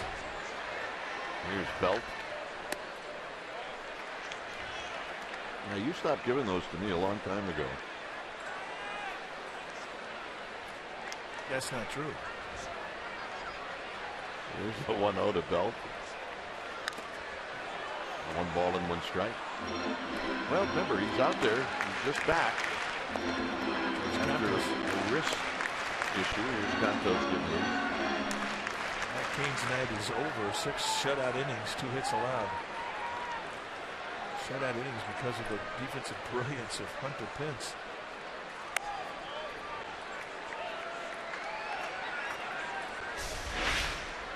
Watch where he landed. He landed on his left wrist, and that was the injured wrist. And he doesn't seem to show any ill effects about it. You need to wear that guard out there in defense. Belt fouls it back 2-2. And that buckled. Milwaukee got him right in the mask. Two-seam fastball right in the face. So Doug Eddings going out and cleaning a plate that doesn't need to be cleaned just to give Milwaukee a chance to get the fog out of his helmet.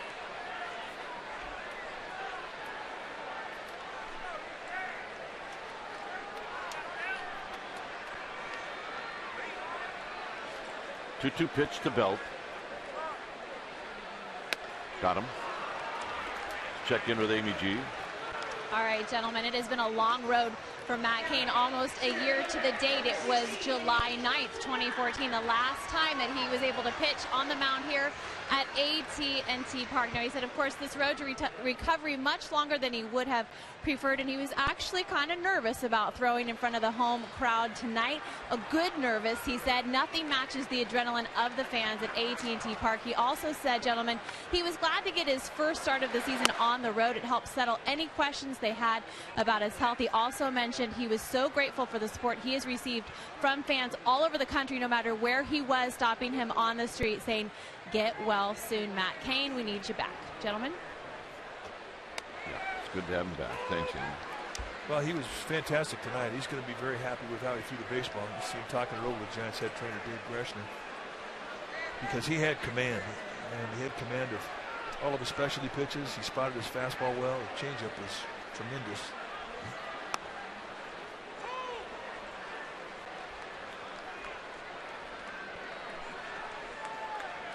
By the way, I don't know if the score is going to end up 6-0 Phillies over the Dodgers, but you know who's shutting out the Dodgers? Chad Billingsley, former Dodger. He had his arm rebuilt with Tommy John surgery. Yep.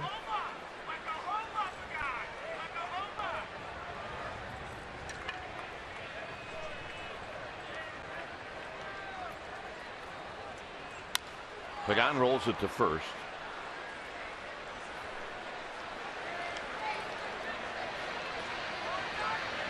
And that'll bring up Susak. And we were watching the play from Hunter Pence, and we forgot about the wrist and how he landed. And when he comes back into the Giants dugout, everybody high-five and whatnot and calmed down. And Dave Greshner walked right over to him to see how he was. This is the play that he originally hurt the wrist on, aggravated the wrist.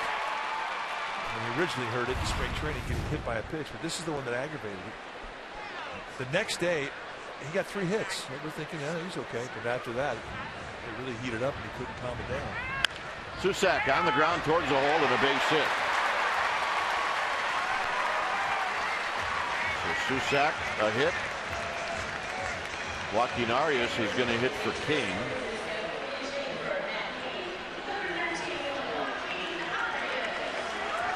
So Kane's night is over. Arias started last night. He had a couple of hits. He's off the interstate. That's a good thing.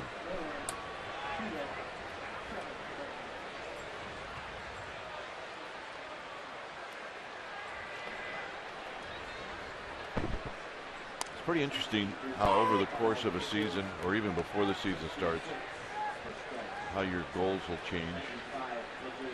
And if you're on the interstate, one of your goals is to get off the interstate. And Arias did that with the 2 hits last night. I got off the interstate 1 year in my last at bat at Dodger Stadium. How about that? You're kidding. Nope. You were a lifetime 270 hitter. Yeah.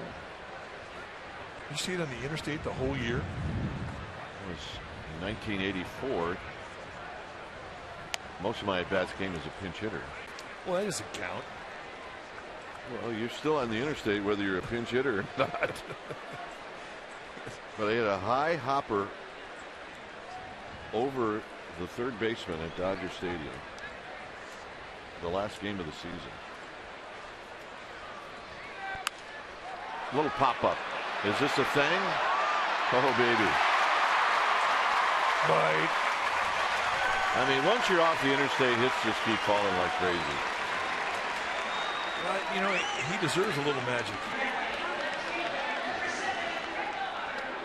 I mean, you get that little bit of that feeling of invincibility, that whatever your hit's going to fall. I mean, that's what makes it fun when you're a hitter or a pitcher. Invincibility is good. So here's Blanco. Blanco's 2 for 3.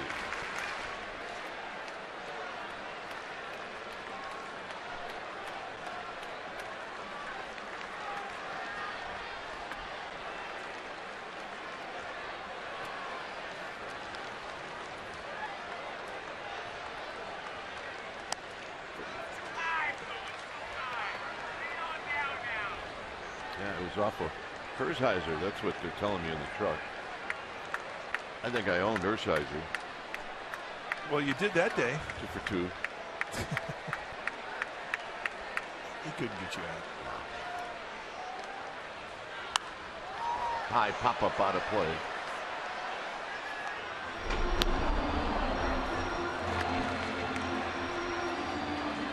Well, a couple of Torres. You have Carlos Torres, number 52, Alex Torres, number 54.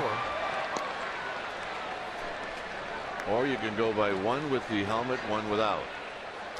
Alex Torres, number 54, has the pitcher's helmet.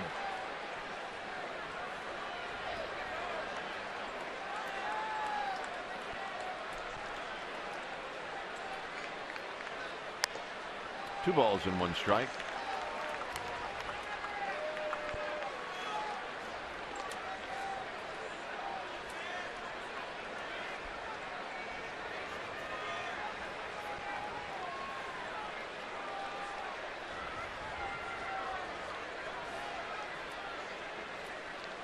So Blanco trying to add to the Giants' lead. It's 2-1. Susek at second. Arias at first. And a base hit to left field. Roberto Kelly's going to hold Susek. And it's going to give Joe Panik a shot. 3 hits now for Gregor Blanco. And here's Panik. By the way, in a night in a game that was filled with some rain delays, the Pirates beat the Padres 3-2. They had some storms go through Pittsburgh. If you watch some of the highlights tonight, stick around and watch the Pirate highlights and what happened to the grounds crew trying to put the tarp on the field before the game. One of the grounds crew guys was standing on the tarp, and the tarp blew up and totally engulfed him, and he couldn't get out, and the players had to come on and get him out. It really was a scary moment. And they've had some storms just rip right through the middle of the country. It's been every day. Every day. So Dan Wortham, the pitching coach for the Mets, heads back into the dugout.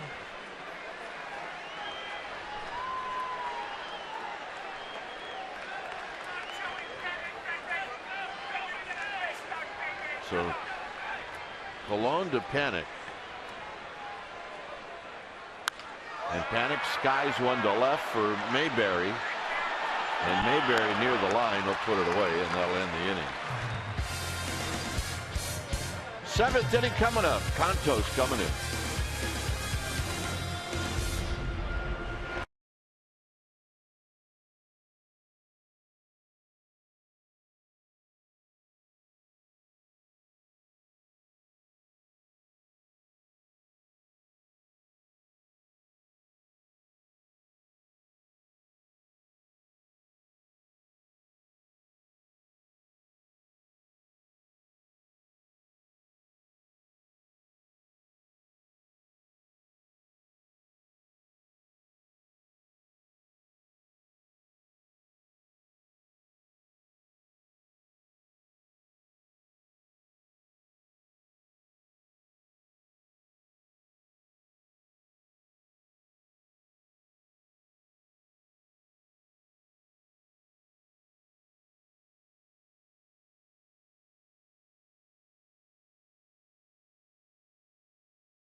Welch, your local Toyota dealer. Kane was fantastic.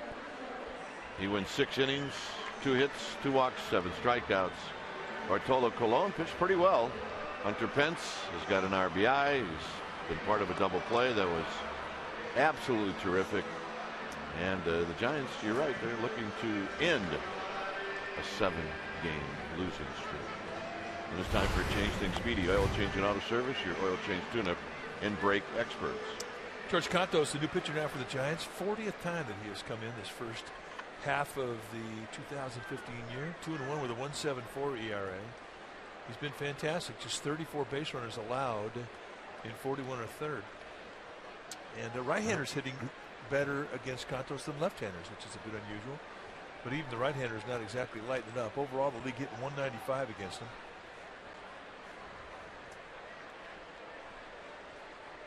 Wilmer Flores facing Cantos. And a strike, and it's 0-1.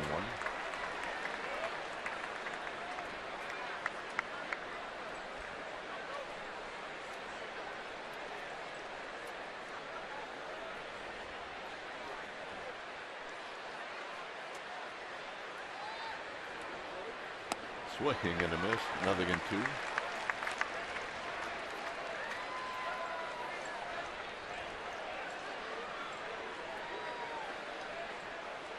On deck is Lucas Duda and then John Mayberry Jr.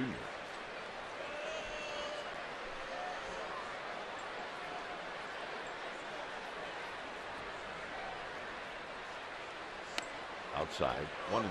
That's that hard slider.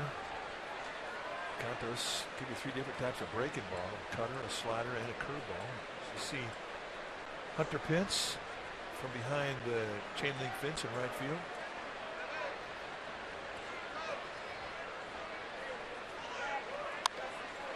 High pop-up, foul territory belt.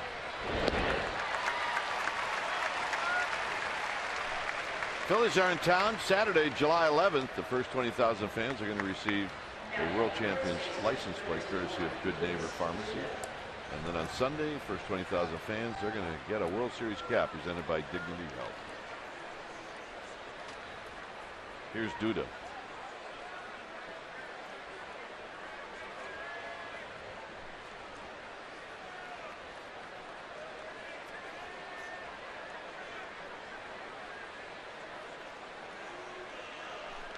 Duda tonight is 0 for 2. Here he takes low.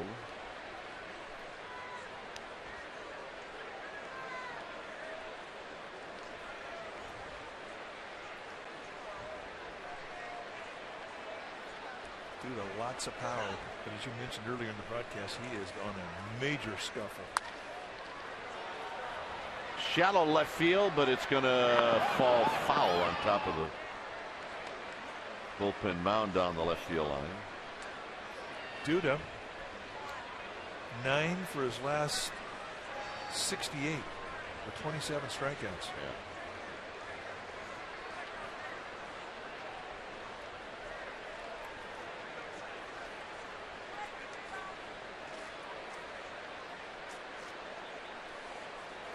He started out this year and he was absolutely on fire, hitting home runs, it seemed like every day. And then the league adjusted to him. He's not been able to adjust back.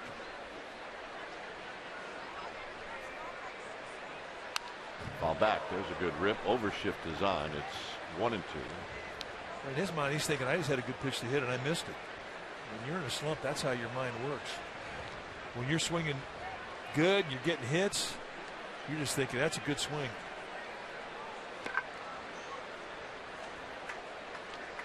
Confidence is so fragile and so hard to find when you're struggling.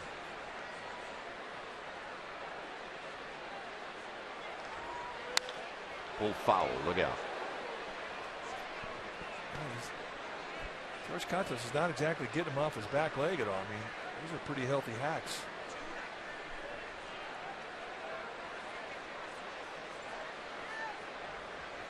One ball, 2 strikes.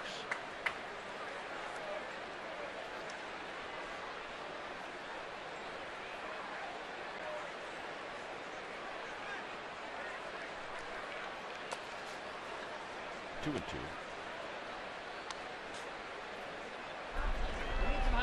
Time for a hot dog? Yeah. Let's see what it looks like here. That weenie was no good. Yeah, not that one. How about this weenie? Can you see? Give us a look. I mean, Don't mind my thumb. Not 2-2 pitch to Duda. Tapped to Duffy, charging. Duffy throws. Got him. Well, Giants baseball on Comcast Sportsnet Bay Area is brought to you by the California State Parks Division of Boating and Waterways, which reminds you to wear it, California. So here's John Mayberry Jr. The first defensive shift that I was ever a part of was when this guy's dad came to the plate with the Kansas City Royals. John Mayberry Sr., who was a left-handed hitter. And on turf, that was the oddest thing I'd ever done. I was playing in right field. But people sometimes forget about John Mayberry Jr.'s dad. Just looking at his numbers now. In a 4-year span, he knocked in over 100 runs 3 times. Good player. In his career, as this is lifted to left, Blanco on the move. Blanco slides and he can't get it. And it rolls up against the wall, and Mayberry Jr.'s got a double. When he dove, I thought he had a great shot. I did too. And it would have lit this place up. Well, it's certainly within his skill set. We've seen him pull off some miracles in this outfield. Just a little bit too far. Can't quite get the glove and stretched out. I'm like you. I mean, anything hit his way, I'm thinking, it gets caught. I mean, if he caught that ball during Matt Cain's perfect game, then I thought he'd probably catch this one too. I still don't know how he caught that ball in Matt Cain's perfect game. Here's NYN Heiss. By the way, to finish the thought about John Mayberry Sr., he ended up with 255 career home runs. Did he ever play in the National League? He started out with the Houston Astros. 68, 69, 70, and 71. And then went to Kansas City, and that's where he had his great years with those teams with Brett and Hal McRae and Collins and Freddie Patek, Frank White. I hated those guys. They were good. They were good. Darryl Porter, your buddy. Could not get him out. They were just fantastic. On turf,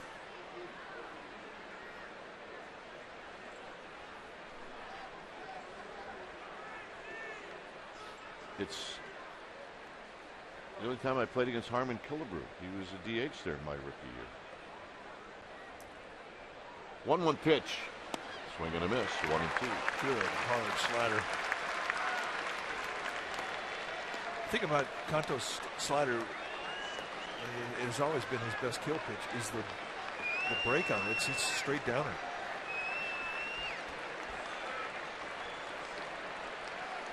He's got Mayberry in scoring position.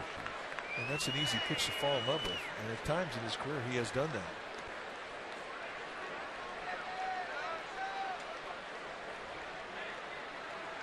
Double, look to second, and that's out of play.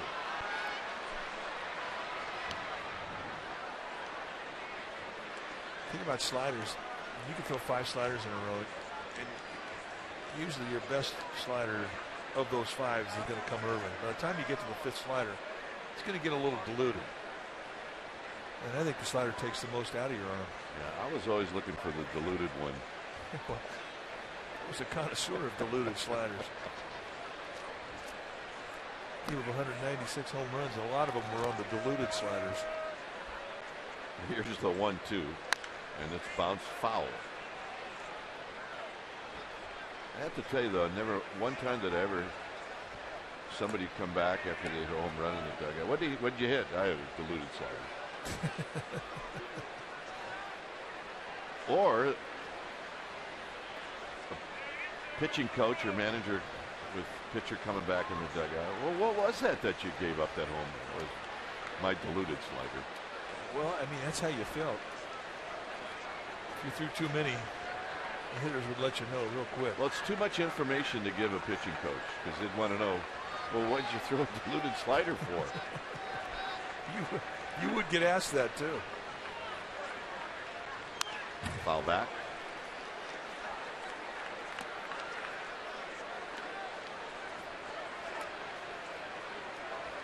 A crowd tonight of 42,164, and tomorrow a day game. There'll be just as many here for day baseball here at the corner of 3rd and King. It's supposed to be a gorgeous day.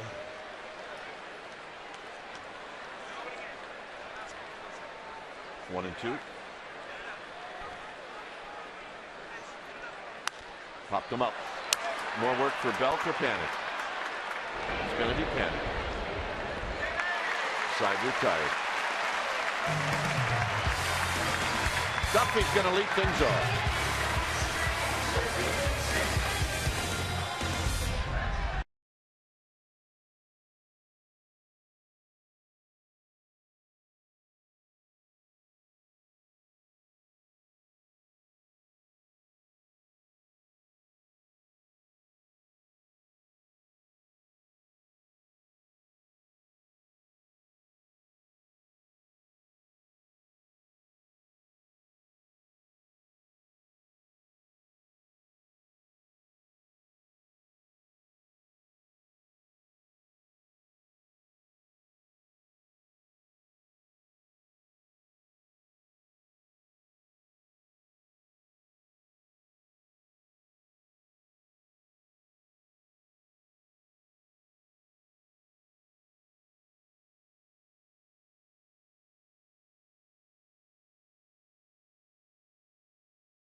It's on top of the Mets here in the bottom of the 7th inning by a score of 3-0. A new pitcher, which will allow us to remind you when it's time for a change.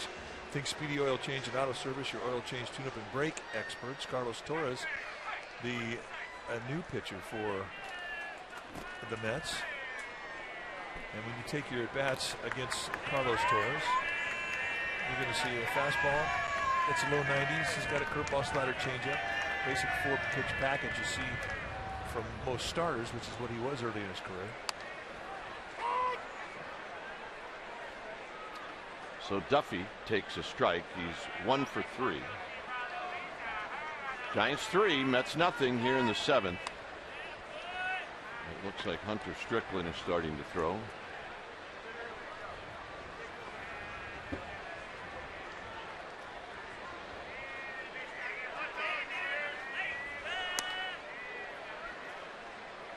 Two balls and 1 strike.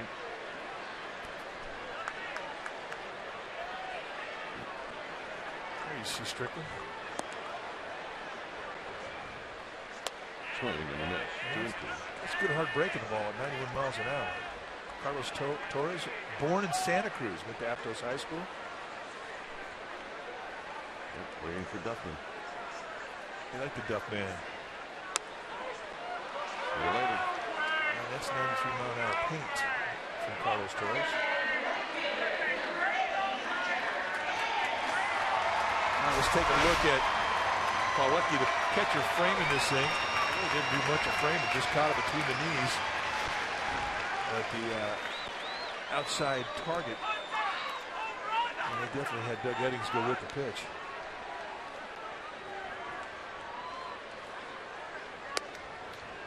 Pence takes a strike. He singled in the 5th inning to knock in a run. He knocked in a run on a fielder's choice in the 3rd. So has he contributed? You bet he has. He had the great play defensively. Swing and a miss, nothing in 2. Right now, I'm saying that Carlos Torres is a little sneaky. Well, he could do that. He kind of just gives you a little short arm action and zip.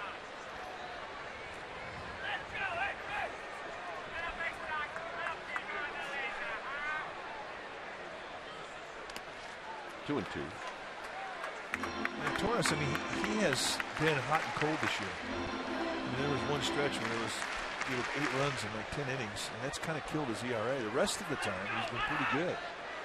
I don't think we've ever seen him pitch poorly. He's got good stuff.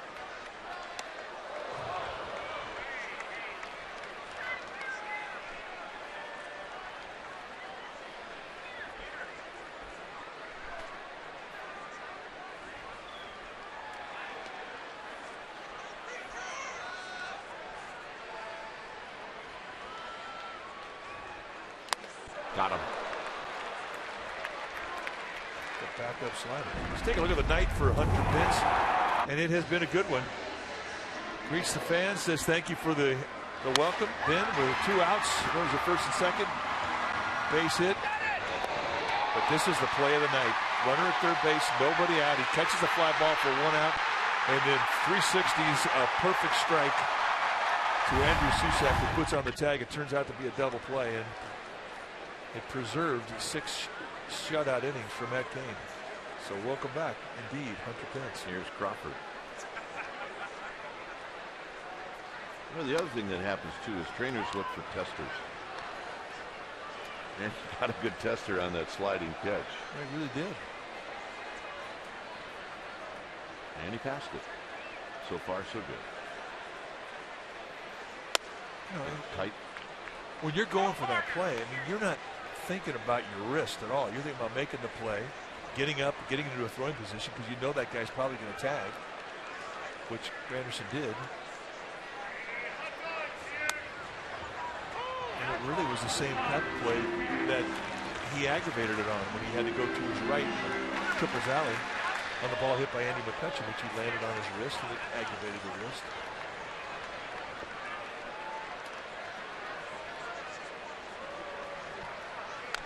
Crawford stays alive.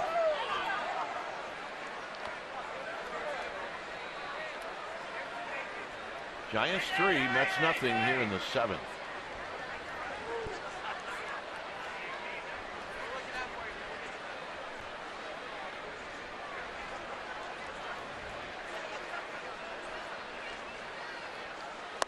Got him. And Torres strikes out the side. 8th inning coming up. It's 3-0 Giants.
Pizzeria. It has been a great celebration. Bruce Lee night.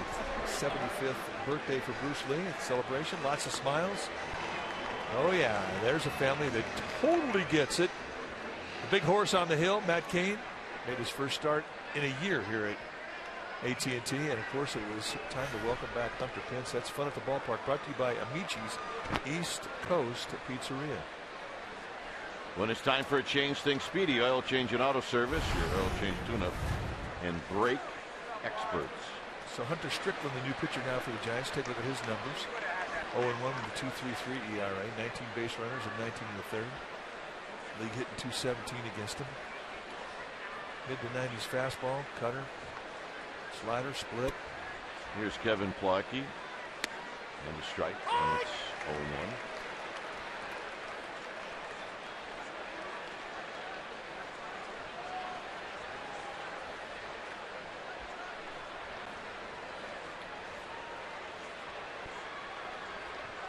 Juan Lagares is on deck. Another than 2, so a couple of 97-mile-an-hour fastballs. That'll definitely get your attention. That'll work.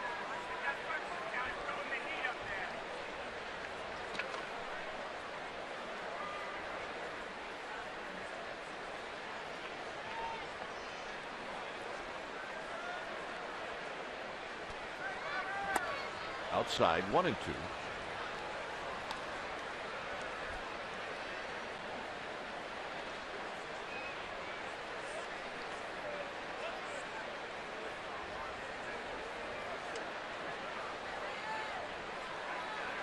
Lagares to follow, and then Granderson in the top of the order.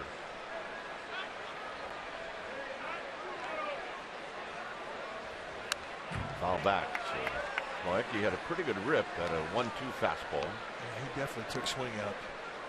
He knew he had to start it a little sooner with 97, and he was on that one.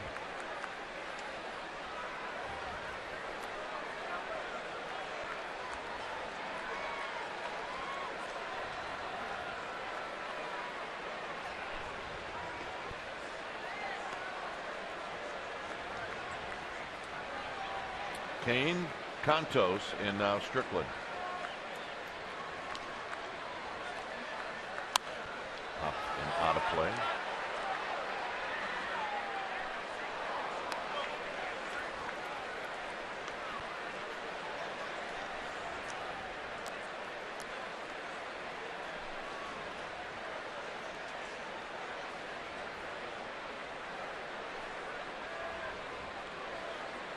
Ten hits for the Giants, 3 for the Mets.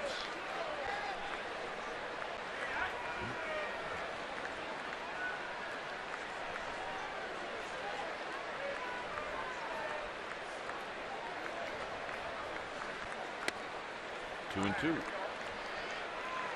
So Plawecki putting up a battle here. And you're leading off an inning down 3 runs. I mean, this is a big out for Hunter Strickland and the New York Mets.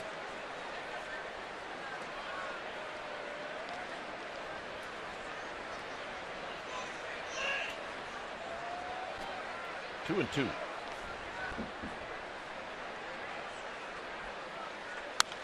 Out of play again. That was 98 at the knees on the outside corner, and Plawecki fights it off. So this is already a 7-pitch at bat.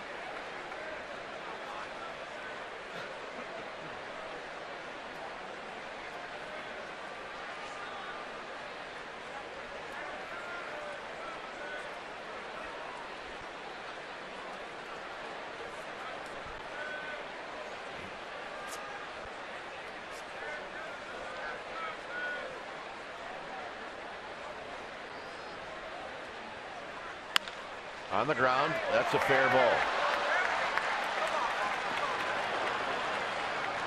And Plawecki's got his second double of the game. He does well for a catcher. That was some kind of an at-bat right there. It was a good at-bat. Set up in the outside corner. Fastball comes in. And Plawecki just not impressed with the fastball at any velocity. Pulls it. talked about the good speed that he has. I mean, for him, it was an easy take a second. Not a whole lot Duffy could do.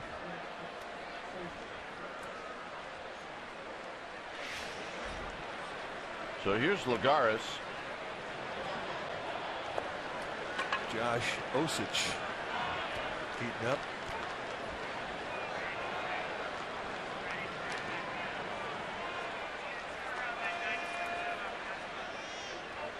Lagares started last night. He went 1 for 3. Here he takes a strike. Good player. Won a Gold Glove last year for his great play in center field.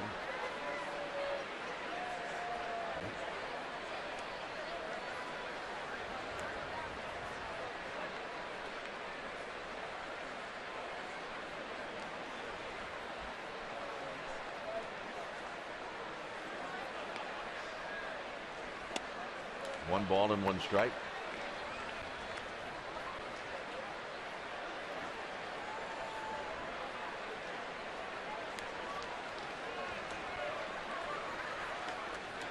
Giants scored 2 in the 3rd and 1 in the 5th.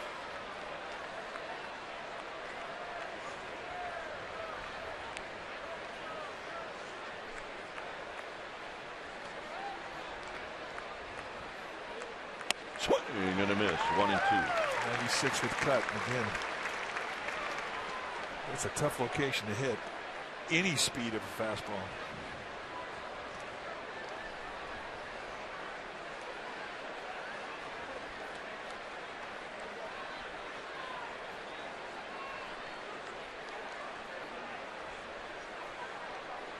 Second, Plakey.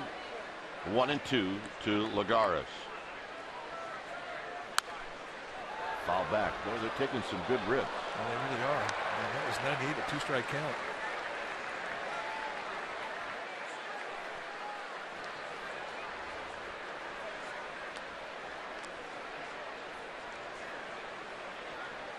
So it's 1 and 2.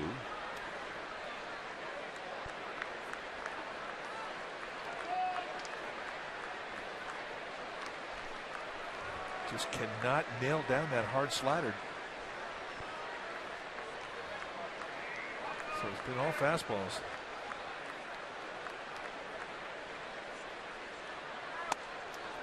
And it's high, so it's 2 and 2. So Susac trying to elevate that fastball. Thinking, all right, I'll cover the pitches down off the plate away. I'm going to go up.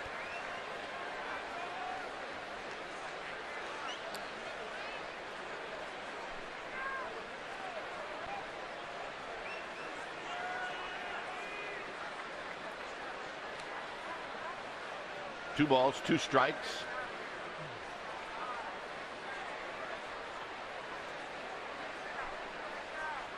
Got him. So staying with the fastball, and again, perfect location on the outside corner, and then that's the kill pitch with perfect location. Just drive 97 right through the knees on the outside corner. And a little bit of cut to it.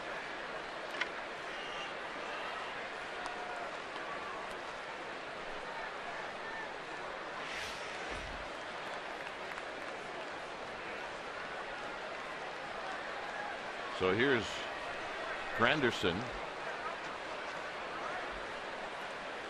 Granderson tripled in the 6th inning. Here he takes a strike.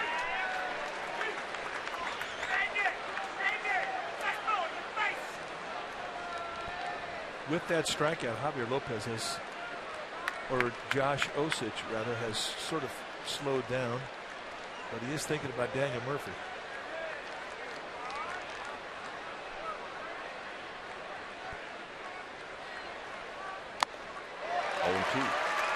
He took him on right there.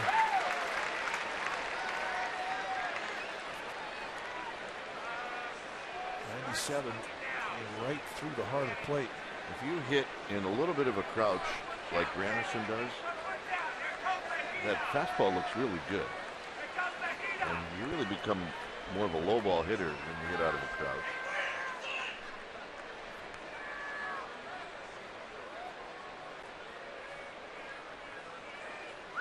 Got him. Oh, Man, that's 97 with cut. Starts it on the inside corner, and it just crashes out of the strike zone towards the back foot. This is perfection at high velocity. It doesn't have to be a big movement at 97.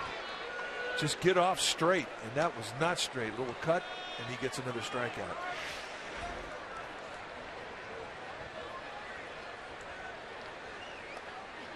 So here's Tejada.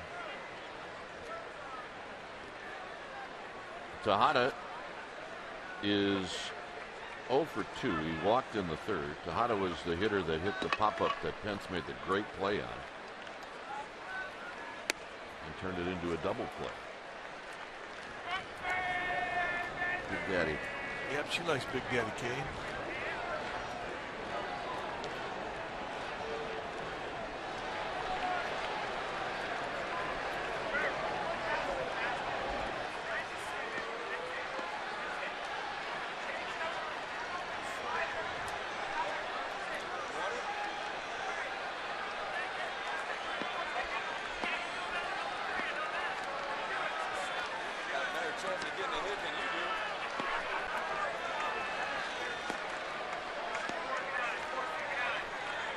Tejada's night.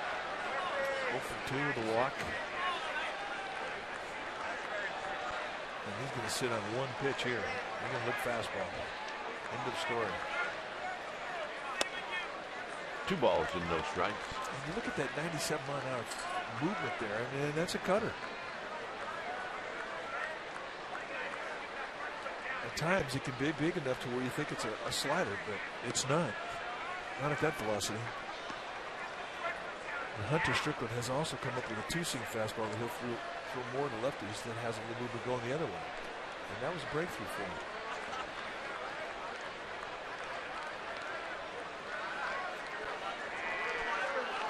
The 2-0. 3-0. Now you get off the mound, take a little walk, have a word with yourself. Well, you don't want to get the tying run to the plate. This will be the last hitter that Strickland faces, and you've got a 3-0 lead, and this is not the time for walks. Or thinking about corner strikes, you just go right at a guy. T-ball location, right over the middle. Make him swing the bat to get on base.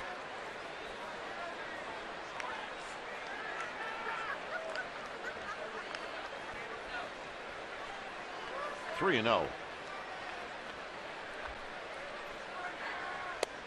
Right down Broadway. 3 balls and 1 strike. And now again. He needs to do it again. And again.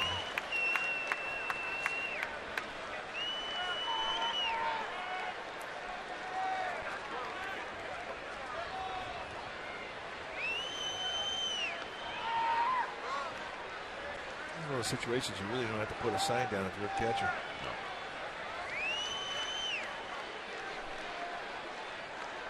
Just rear back and go country hard. And country hard swing, and it's 3-2.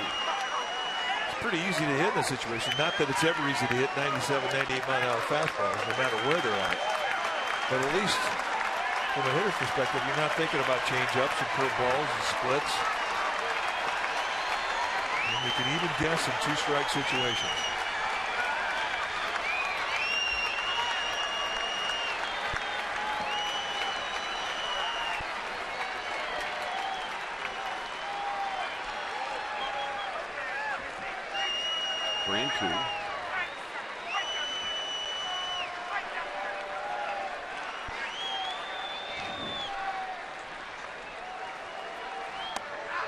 And he walked him. And that's it. Skipper not happy. No manager or pitching coach likes a walk. Not with a 3-run lead.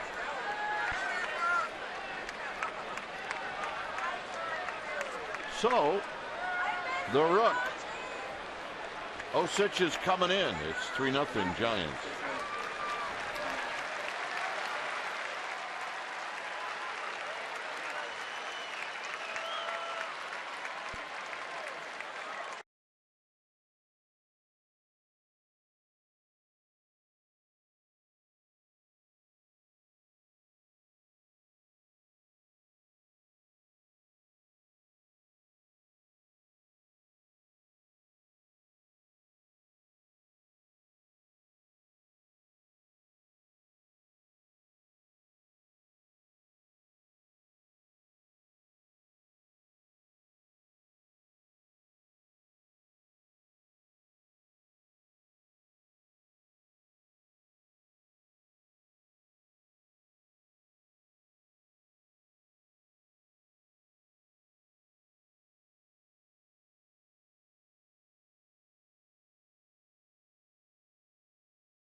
12:30 p.m. Pregame live will be at noon. You can see it right here on Comcast Sportsnet Bay Area. It'll be the final game of this 3-game series.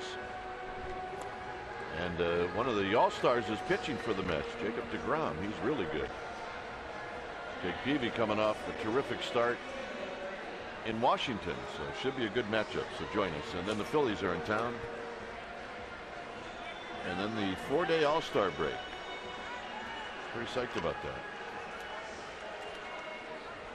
When it's time for a change, think Speedy Oil Change and Auto Service, your oil change tune-up in brake experts. So Josh Osich going to start his career here in the home cream uniforms. That's what he's done so far in 2 games. 2 1/3. He's walked a couple, struck out a couple. He's got a good arm. You're going to see mid-90s to high 90s with velocities on the fastball, low 90s cut, and a changeup. So here's Murphy. And Murphy bounces this one to Crawford. Crawford gets a wicked hop, and he hangs in there, and that ends the inning. Oh boy.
And Michael also talk about the game with Murph and Mac tomorrow morning on Game DR 680.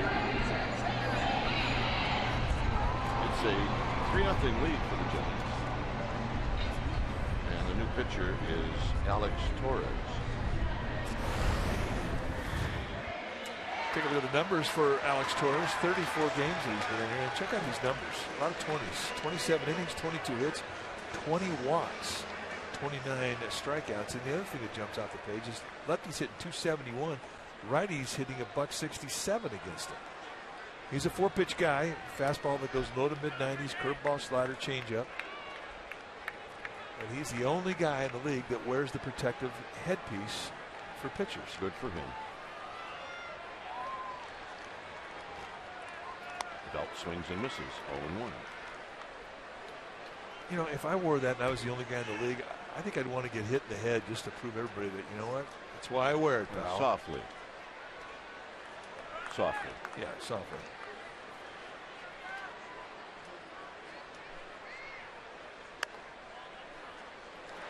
One ball and one strike. Pagan on deck.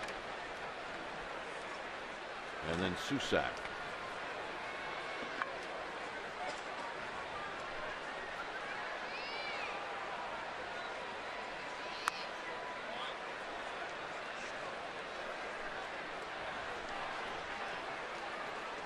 Giants with 10 hits in the game. Carlos Torres in the 7th struck out the side. Went right through the beef.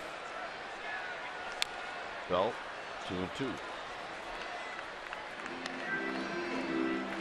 Well, stay tuned immediately after Giants baseball for Esurance Giants postgame live. Highlights, reaction, and analysis. And it's all coming up right after the game. Pagan getting ready on deck.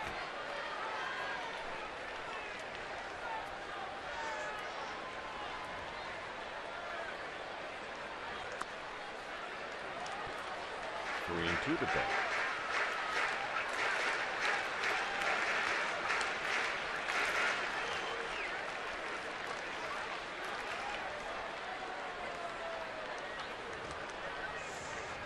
Well, you definitely separate yourself from the herd when you wear a protective piece like that. And he walked him. Nice at bat. So true to form. Some walks have been his Achilles heel this year, and he just adds to the walk total. So here's Pagan.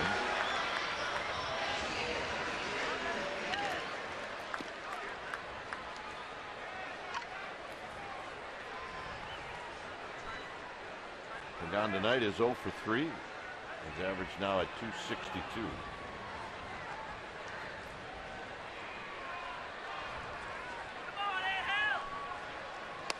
And he takes a strike.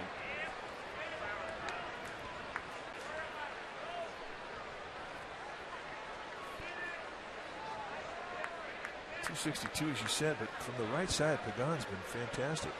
Numbers-wise, he's hitting .365. Wow. Righty or lefty's hitting .226.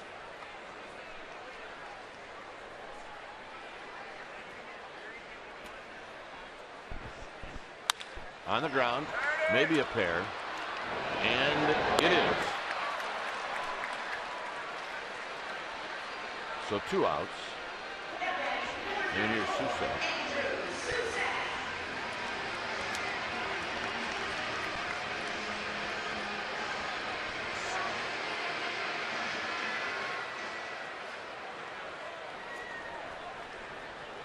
So here's Susak. Susak with a base hit in the 6th.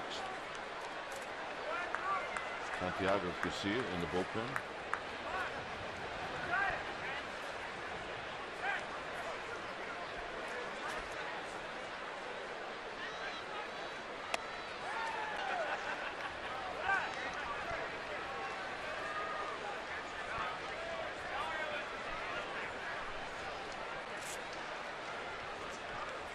One ball and no strikes. Susak takes a strike. Let's see Andrew Susak behind the dish tomorrow.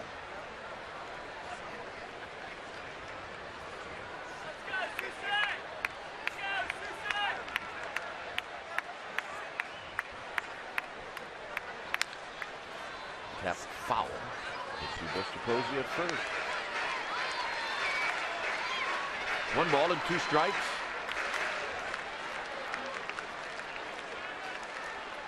Should Susak reach, it would be Justin Maxwell who's on deck. Guys trying to get over that 500 mark and snap this 7-game losing streak.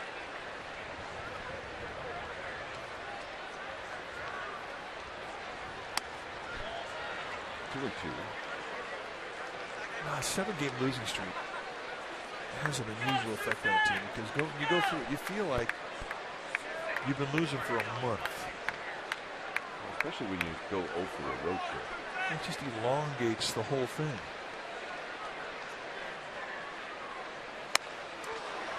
That'll end the inning.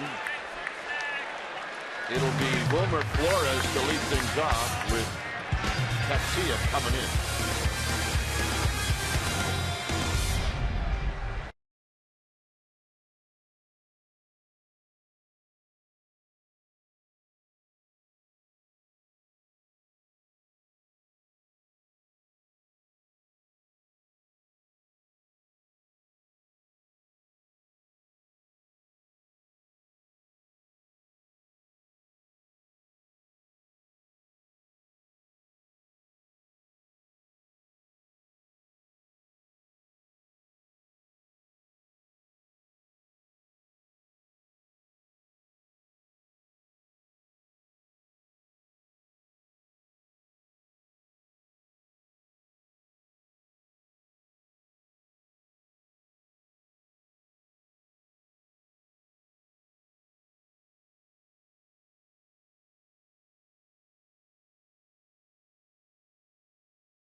Guys post-game live right here in Comcast Sportsnet Bay Area. Ahmed Fareed and Dave Feldman will host. Alex Pavlovich will give you some post-game notes. You get complete analysis of the David Lee trade. That's right. He's traded today. Oakland Mayor Libby Schaaf will be in the studio. All that and more. Sportsnet Central. So here's Flores.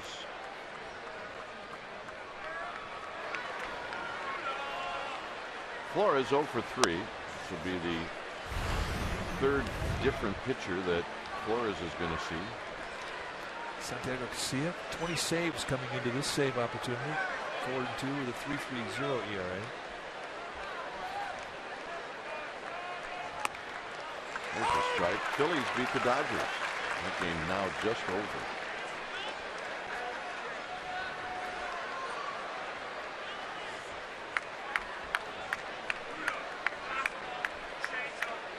Phillies will be in here Friday night. Outside, 2 balls and 1 strike. I don't even know what Flores was doing there. It almost looked like he backed off the pitch in a 1-1 count. That does not make sense.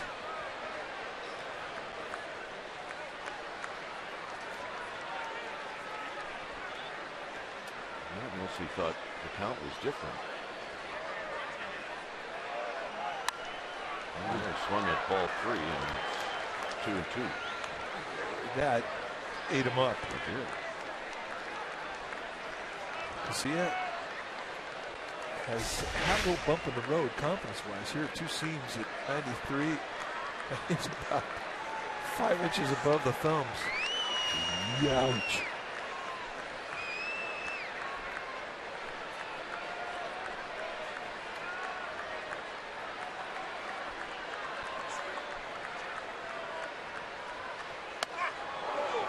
So now it's 3-2.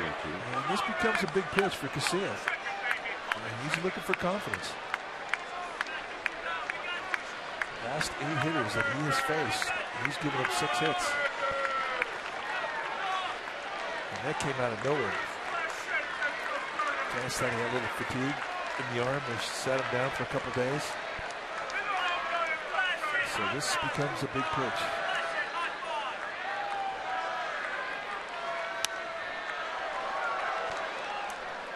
And that fastball fouled straight back and out of play.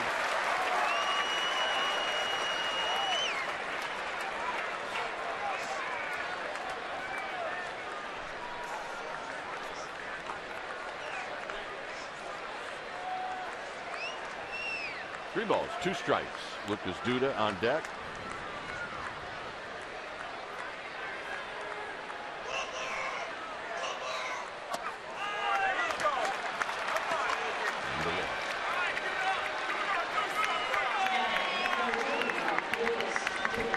Normally, lead-out base runner, you wouldn't see immediate activity in the bullpen, but that is going to be the situation right now. They are going to back up Garcia as Romo heads back down to get loose. It will not take him very long. He's already been up once. So here's Duda, who's 0 for 3.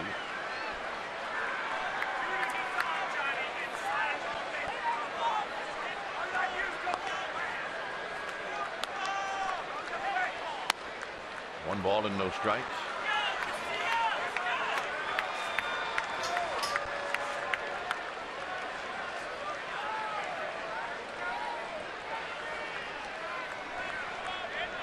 Panic shading Duda to pull. Crawford doing the same.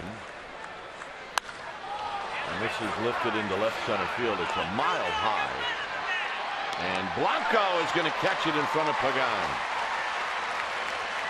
There's a little moment right there where you thought there may be a communication problem between Blanco and Pagan. Ball was slicing away from Pagan, coming towards Blanco. It can be a problem when you have a couple of guys who are center fielders, and center fielders are the captains out there. But in the end,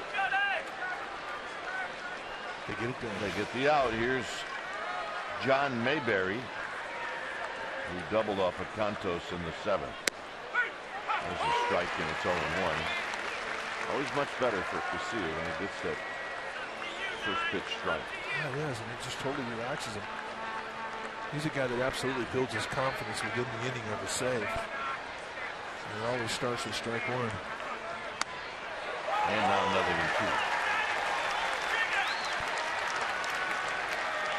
2. Doing nice on deck.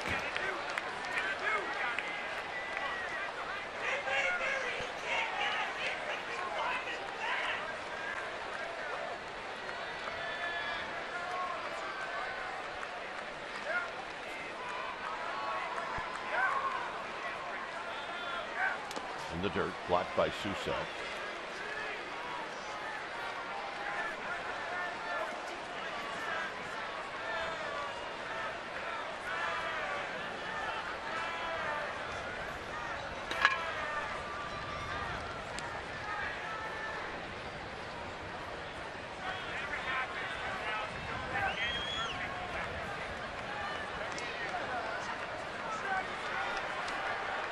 Susak wants another curveball.